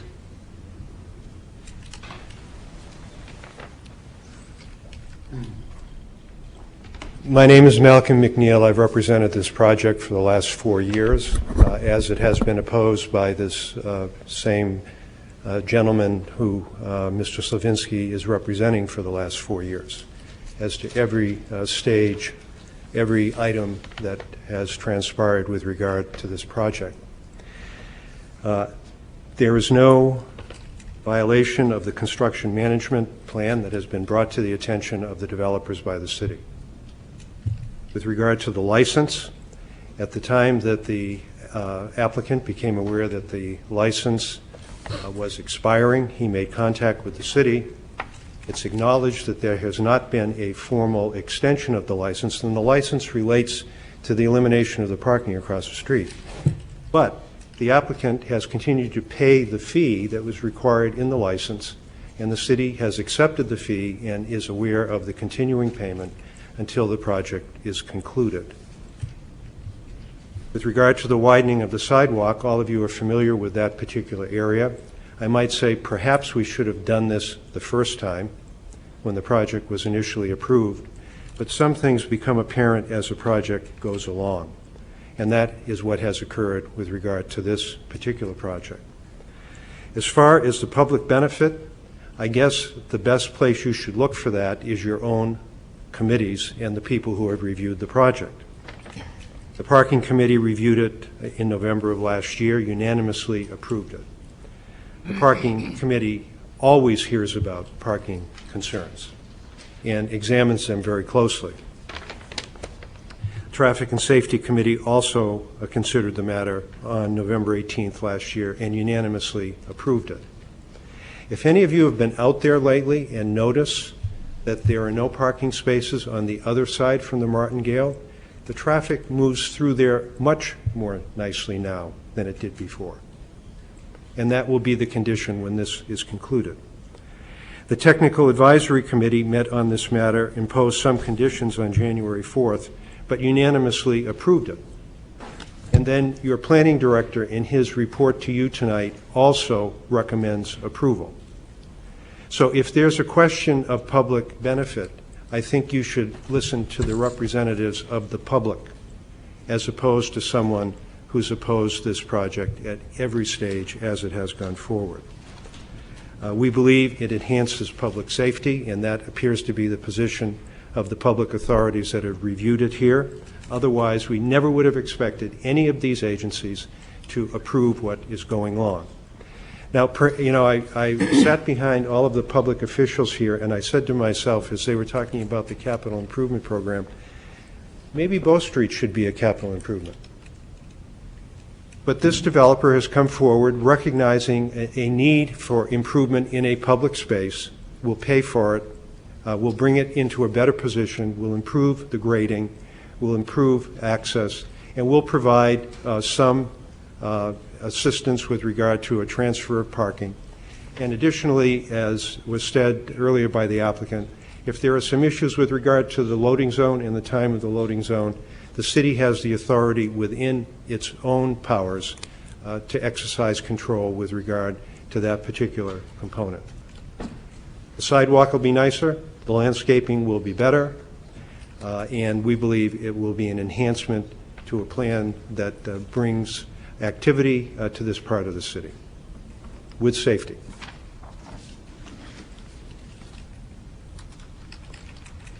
Are there any other speakers, 2, 4, or against? Any other speakers? Third and final time. Okay, closing the public hearing. And we have some letters going around. The letter from former Mayor Splain. Okay, thank you. I'll just wait until everyone has a chance to take a look at those. If we have enough copies. I don't think there's enough copies. Okay. Thank you. Would it make sense, Madam Chairman, to read that into the record so we can do it once instead of all of us reading it individually? It's long. It's quite extensive. A page and a half. So why don't I pass it down and you can use your... your best quick reading skills. I can do the FedEx, the old FedEx guy. So, in the meantime, we do need a motion.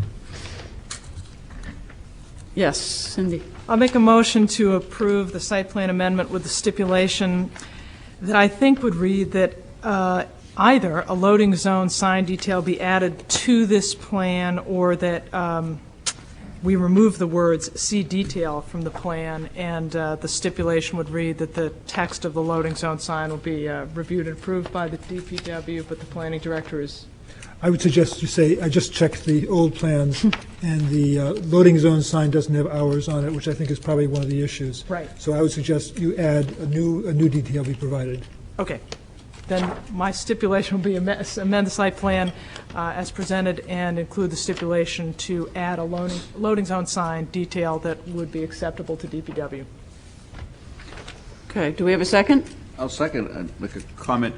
Rick, did the items that TAC had imposed, were they all done? Yes. Some of them said they wanted to be done before this meeting. So, These were all done. The 5 items on the... so we really only need the loading details? Yes, correct. Okay, thank you. Mr. Coker? I'm going to be supporting the motion, and I'll tell you why. Former Mayor Splain's letter touches on something that's important to me, which is the loss of parking places.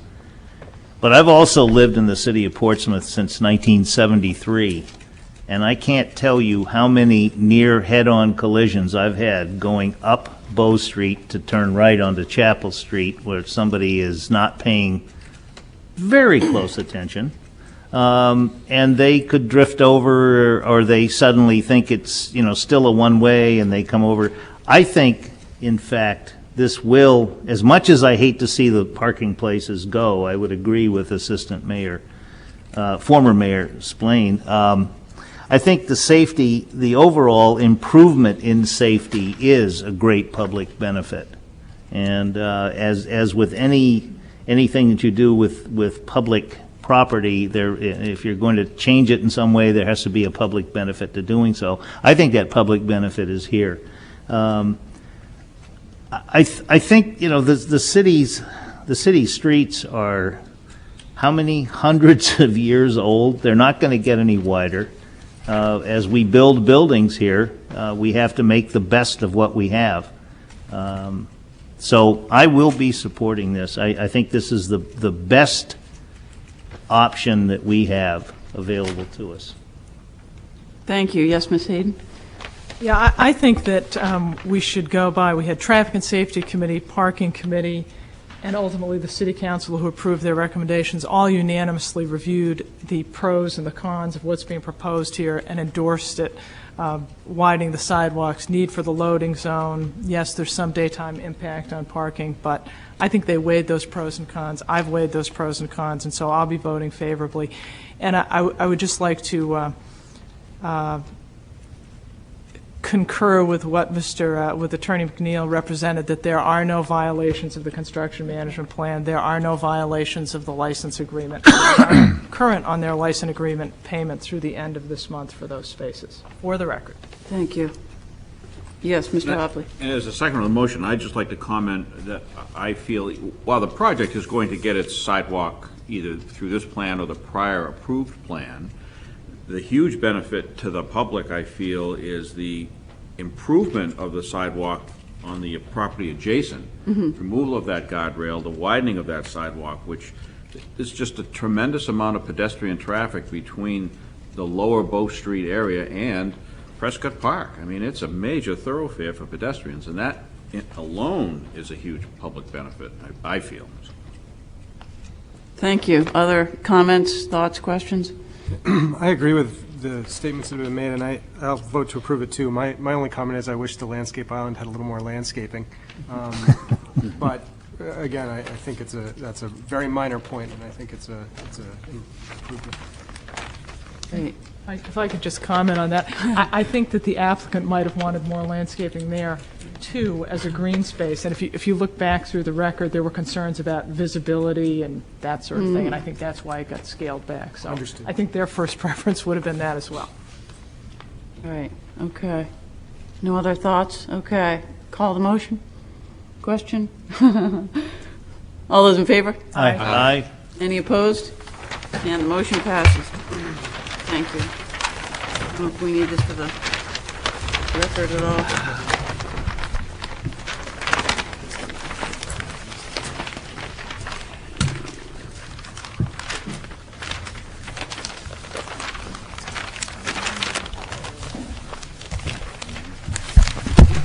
Thank you. Paige. We've got 2 items left under public hearings. I'll read in item C, the application of Craig and Molly CV owners for property located at 4 Sagamore Grove and William L. Pingree owner for property located at 6 Sagamore Grove, requesting preliminary and final subdivision approval for a lot line revision between 2 lots having the following. Lot 4 is shown on Assessor Plan 201, increasing in area from 14,070 square feet to 15,070 square feet, and with 111.76 feet of continuous street frontage on Sagamore Grove. And Lot 5 is shown on Assessor Plan 201, decreasing in area from 63,850 square feet to 62,850 square feet, and with 31.88 feet of continuous street frontage on Sagamore Grove. Said lots lie within the single residence B district, where a minimum lot area of 15,000 square feet and 100 feet of continuous street frontage is required. Who's here tonight on behalf of the applicant? Eric Weinrib with Altus Engineering. Good evening. I'm representing Craig and Molly Seavey, who are the owners of the 14,000 square foot lot. They're doing a lot line adjustment with William Pingree to make their lot conforming. It's just under the minimum lot area, so we're going from 14,070 square feet to 15,070 square feet to make a conforming lot. Ultimately, they're going to be redeveloping the parcel. They're going to be tearing down the house and rebuilding it, which will require a conditional use permit. But all we're here tonight is to make a non-conforming lot conforming. So it's a very simple lot line adjustment. It's 2 willing abutters that are trying to work together and make a bad situation better. Okay. Very simple. Thank you. Questions for the applicant? Mr. Coker. Eric, I've just skimmed this very quickly. I just wanted to confirm they're non-conforming now. Only one is non-conforming. It's just under the minimum lot size. Well, 14,000 and some Yeah. change, and it's going to go up to 15,000 and some change, which will make it conforming. Correct. And both lots, therefore, will be conforming after this. Exactly. Thank you. Thank you. Excuse me, that's actually not quite accurate. The adjacent lot isn't conforming as to frontage, and there will be non-conforming structures on the CV lot, but there'll be less non-conforming than they are now. Yeah. So that's why there is a recommendation here that you waive compliance with the subdivision rules. The subdivision rules require that all lots created after a lot line change have to conform to zoning, and the abutting lot will not conform to zoning because of the lack of frontage. Right. So before voting to grant subdivision approval, the board needs to grant a waiver to the subdivision regulations. Mr. Hopley. I have a question. I guess, Rick, the fact of the frontage is an existing condition that really isn't affected one way or the other by the lot line. Absolutely. The problem is that our regulations say that you can't grant subdivision approval to a non-conforming lot. So they do say that you can waive that requirement. Mr. Coker. Yes, well, waive it by a 2/3 vote. Yes. Now my question is, it says, the proposed lot line revision will not address the non-conforming street frontage at 6 Sagamore Grove, which will remain substantially less than the 100 feet required. How much is substantially less? What is the frontage? It's about 40 feet, I think. 32 feet. 32 feet, yeah. Just That is under 32 substantially feet. less. But there is no way to make it conforming. Okay, I'm Thank you. just trying, unfortunately, Yeah. I don't have my packet with me. I left it, so, sorry. That's okay. Okay, thank you. Any other questions for the applicant? No? Eric, did you have a comment to make? Okay. That being said, I'll now open up the public hearing. Is anybody here to speak to, for, or against the application? Second time, third and final time, seeing no one rise, I'll now close the public hearing. Before we vote, I believe we need to have a vote on the waiver before we can have a vote on the motion, I believe. I'll move for a waiver. Second. Second, all those in favor? Aye. Any opposed? And the chair votes aye. And I'm assuming by voting on the waiver, it's, do we need to call out that waiver? Vote, just that's, I think if you just assume that you vote on the waiver as recommended by staff. Okay, as recommended by, all right, I just wanted to make sure. So, that being said, do we have a motion on the application? So moved. With the 3 stipulations? Preliminary and final subdivision approval? Second. We're getting real shorthand here. All right, we got 3 approvals in 2 seconds, I think. Probably pretty good, but with the 3 stipulations, I'll call the vote. All those in favor? Aye. Any opposed? And the chair votes aye. Thank you to the makers of the motions. 3 motions in 2 seconds. Which one didn't get? We will now read in our last public hearing Good point. of the night. Proposed amendment to the zoning ordinance, Section 10-730, Gateway Plan Development, subsection 10.735, Sustainability Standards. And I believe that Rick Tainter will be addressing this. Yes. This goes back a couple of years because it has to do with the actual development of the Gateway District and the Gateway Plan Development.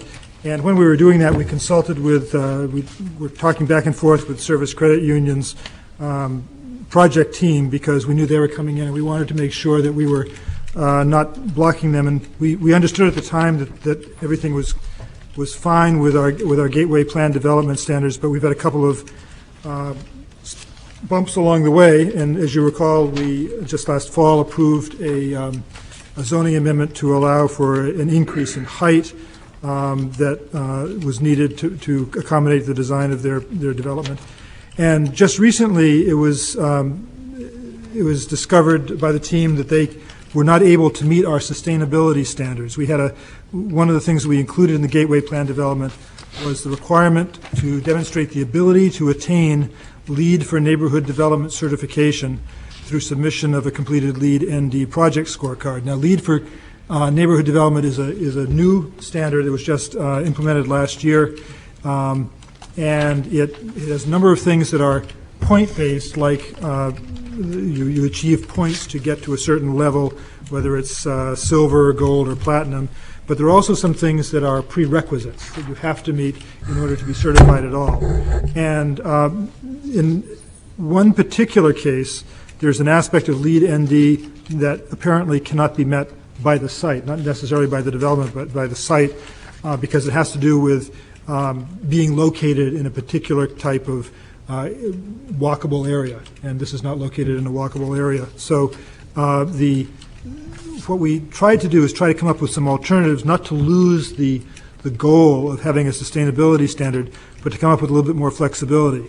So the proposal that you'll see on page 5 of the memo is basically a 3-part proposal. The first part is exactly the same as the existing requirement. So it gives you give the choice of being able to do what is in the existing zoning, or the second part is to do something else, which is to meet all the numerical requirements for the LEED ND certification, but not the prerequisites, and then to provide another type of certification to meet those requirements. So you could do a LEED building plus the numerical portion of a LEED ND certification, and that would qualify it.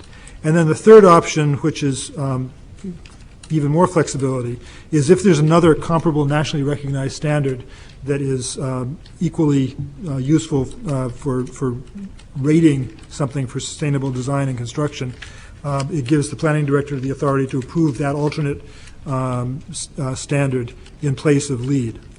So the ultimate objective here would be to keep the sustainability standards, but to give enough flexibility so that the Service Credit Union building in particular could, in that particular location, could qualify. Okay. Ms. Hayden? But Rick, isn't it also that, the thinking is that the whole gateway would really benefit from this, to have those options, the whole district? Yeah, I think it's more the outer, not the whole district, but perhaps the outer portions that are further from the city center that are more. That aren't as dense? Yeah. Okay, thanks. Mr. Coker?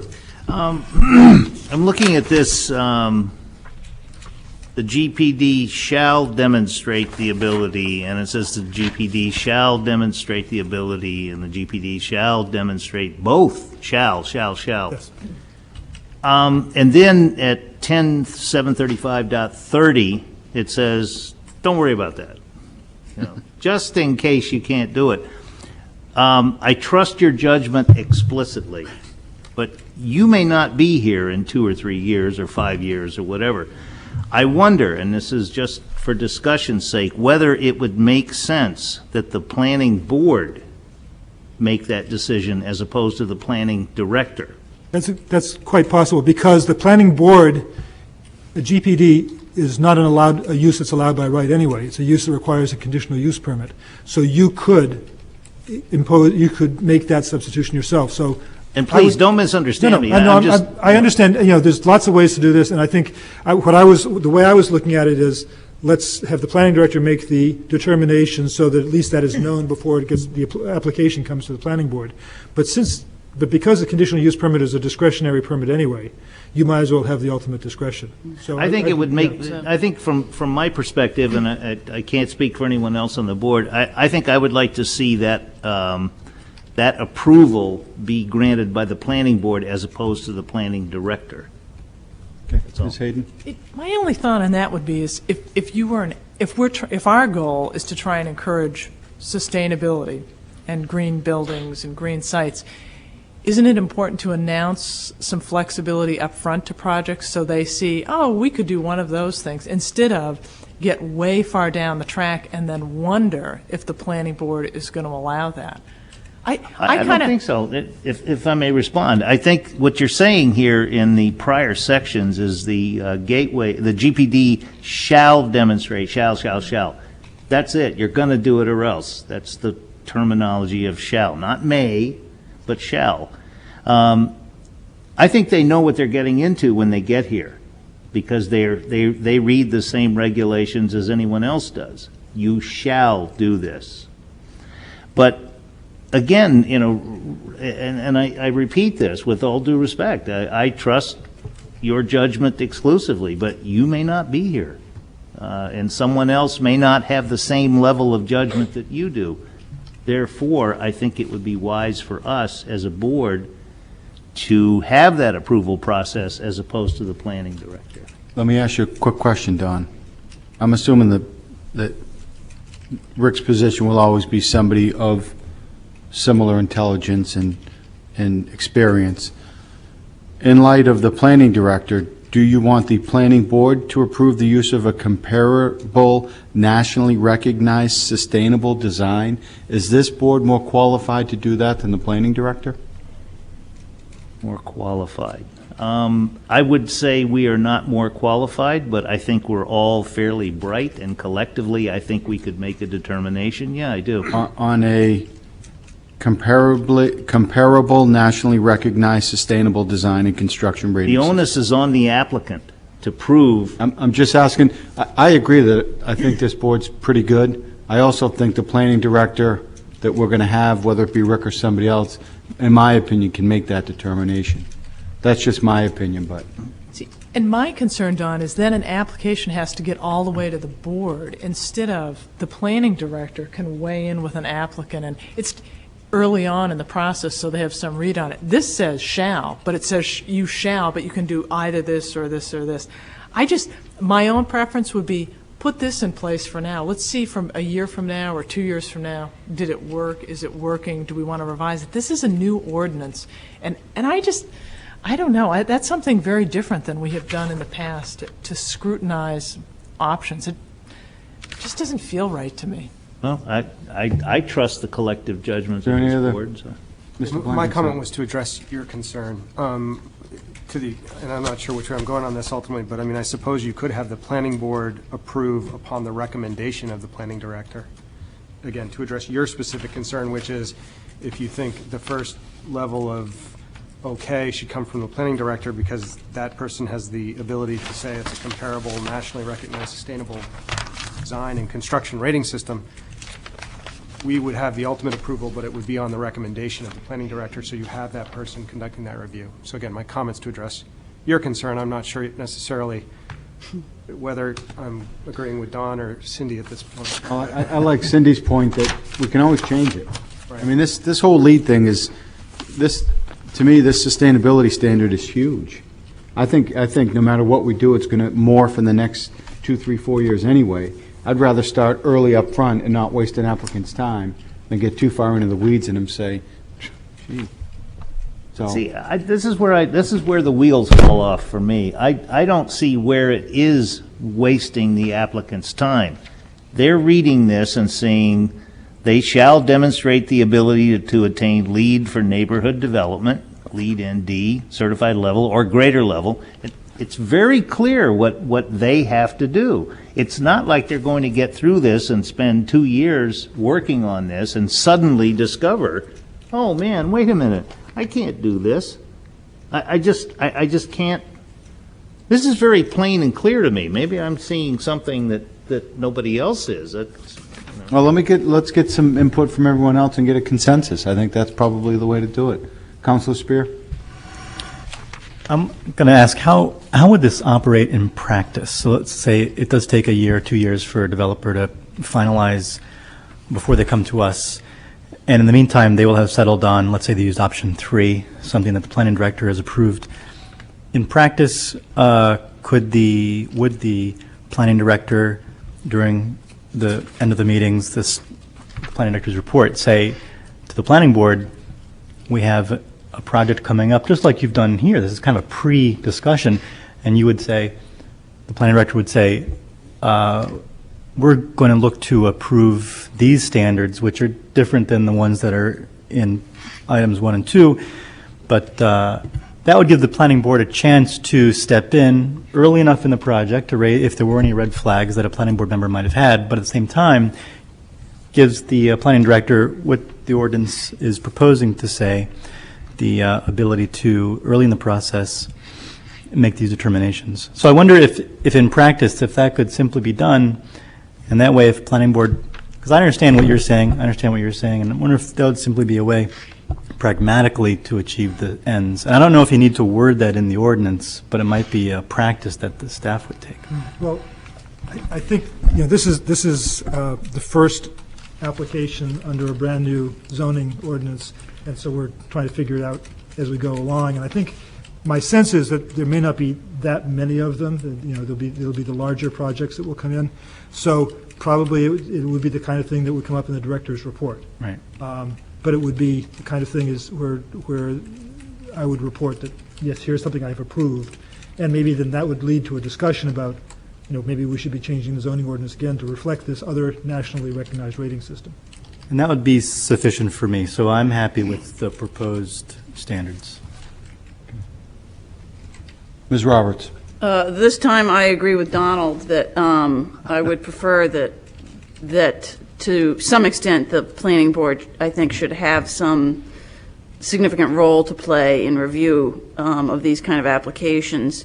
And I'm not necessarily thinking, some deep knowledge of nationally recognized sustainable design standards, because I think, as Rick Tainter indicated, these are still very much under development. So that's part of what we all have to try to figure out, is what actually even exists out there that could be parallel to LEED neighborhood design.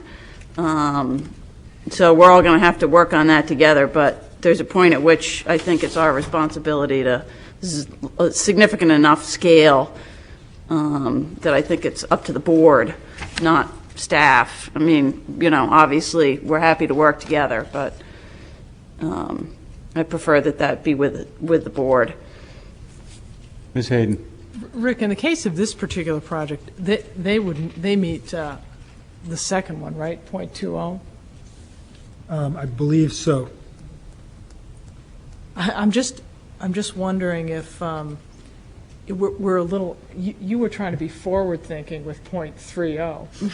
Yeah. To say, and maybe it's too soon. I mean, maybe we should, if there is some additional nationally recognized system that comes along, maybe that's when we should add it to the regs. I mean, I don't know. I liked Anthony's comment that, maybe under recommendation from the planning director, the planning board shall. I think to me that integrates, otherwise we could be here for quite a while.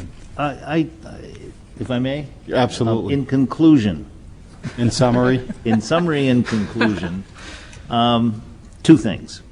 One is that I would be satisfied with, upon the planning board has the approval upon recommendation of, however you want to word it, by the planning director.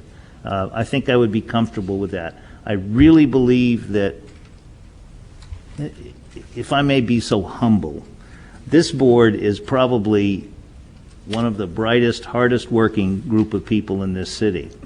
And I think we all learn an enormous amount. I'm still learning after 12, 13 years, whatever it is. I just, at some point, there may be a Rick Tainter-like person, 10 years from now that might be, how do I say this, that might be able to be swayed in their opinions by a particularly smooth developer. Like, oh, I can't really meet these, and well, do me a favor, and we'll work on this together, and I want you to. And in other words, they could be subject to undue pressure or influence from something or the other. That's why, again, I think it's better that this board have ultimate responsibility for approval. But as you said, I think it would be a good compromise to say however you want to word it. I thought we had ultimate approval anyway because it's a conditional use permit. But You do. I guess that's what's big in my mind, which is why I see this as not a big deal. And one thing I'd like to point out is that the ordinance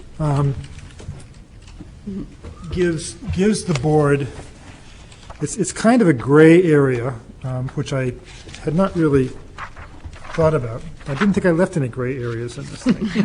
But a few squishy ones, but not gray ones. That's right. But in this section of the ordinance, we have a provision that says, in granting a conditional use permit, the planning board may modify specific standards and requirements, including development intensity and dimensional standards and building design standards. It didn't say including sustainability standards. I mean, the other way we could do it is we could just put including sustainability standards in there, and that would be another way to do it. I was trying to give more guidance.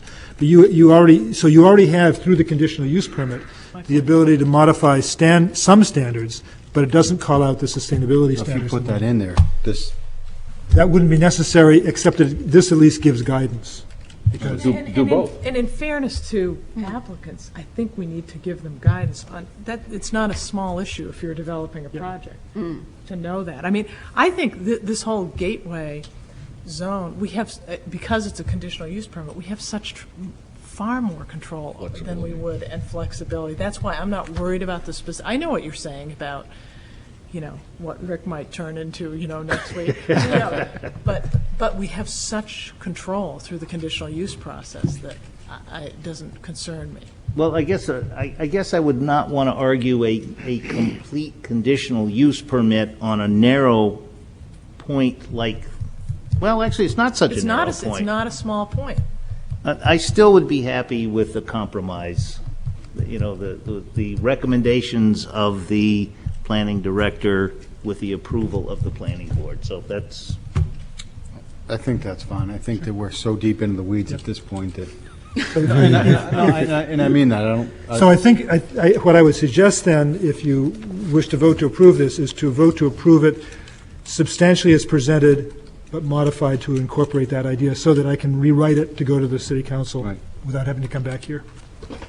That would be fair. Yeah, sure. I think we need a motion on Councilor that. Spear will be watching. Yes, that's right. Taking would that copious include, notes. Yeah, would that include the additional words including sustainability on the end of the paragraphs you had just been reading? Maybe. I don't like that. I think like that. it's actually, well, it's also actually easier just to modify one section of the ordinance rather than jumping Oh, to yeah. another Oh, yeah. section. So just for getting it through more easily. Sounds good. Do you have a motion? But are we clear on what the motion is? I think the motion is to recommend. Oh, the planning director shouldn't make the motion. I think No, Don should make the motion. He's going to. All right, I'll make the motion that we refer the proposed amendment to the city council with one change. And you're free to, do the wording a little different. That in section 10.735.30, the planning director may recommend the use of a comparable nationally recognized sustainable design and construction rating system with the approval of the planning board. Beautiful. Something to that Fair? effect. Something to that effect. Something like that. Any discussion? Call the vote. All those in favor? Aye. Aye. Any opposed? And the chair votes aye. Nicely done. Excuse me, I had a question about, I guess, this specific project, just about .20, wondering, I just wanted to be sure that if the project related to just the building, would we still have the neighborhood design pieces in there, or Yes, wondering how that's going to play out. Or about the way the lead ND works is that there are, I think, about 6 different categories of factors. Okay. One factor is the type of site you choose. One factor is pedestrian access and that kind of stuff. And within each group of items, there are 1 or 2 that are prerequisites and a whole bunch that are ranking things.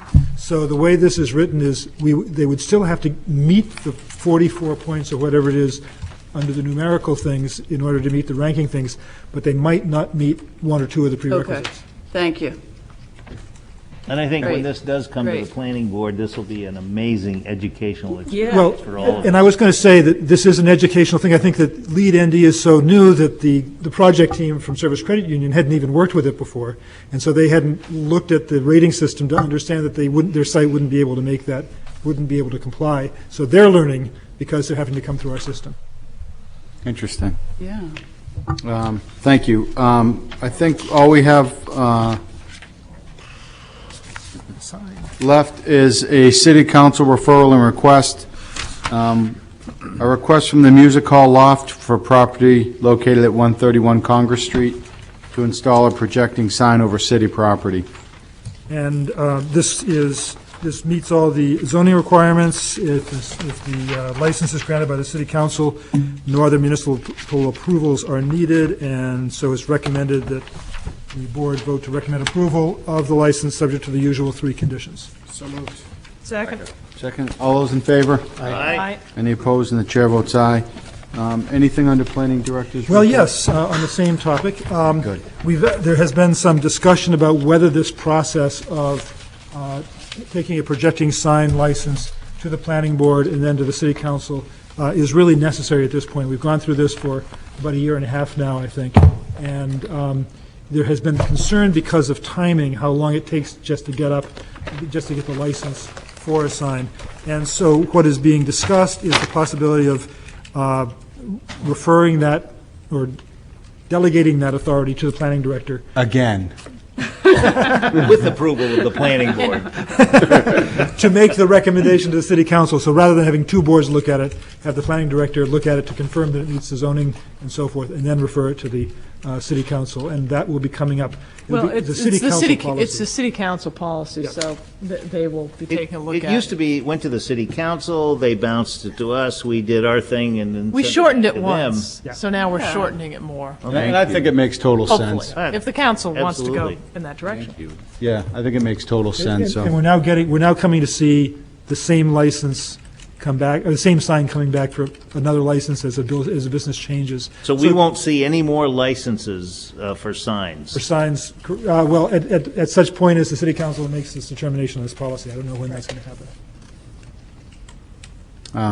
We don't have any midweek, month meetings coming up anytime soon? I hope not. Okay. Do we have any other items? Well, housekeeping items? Mr. No? Chairman. Yes, Mr. Rice. Just thinking once again about Signs. the signs, and having that all go to the council and leave our purview. I think that by and large, that's a great idea. But where it's not a great idea is where we had, for example, an application that came before us that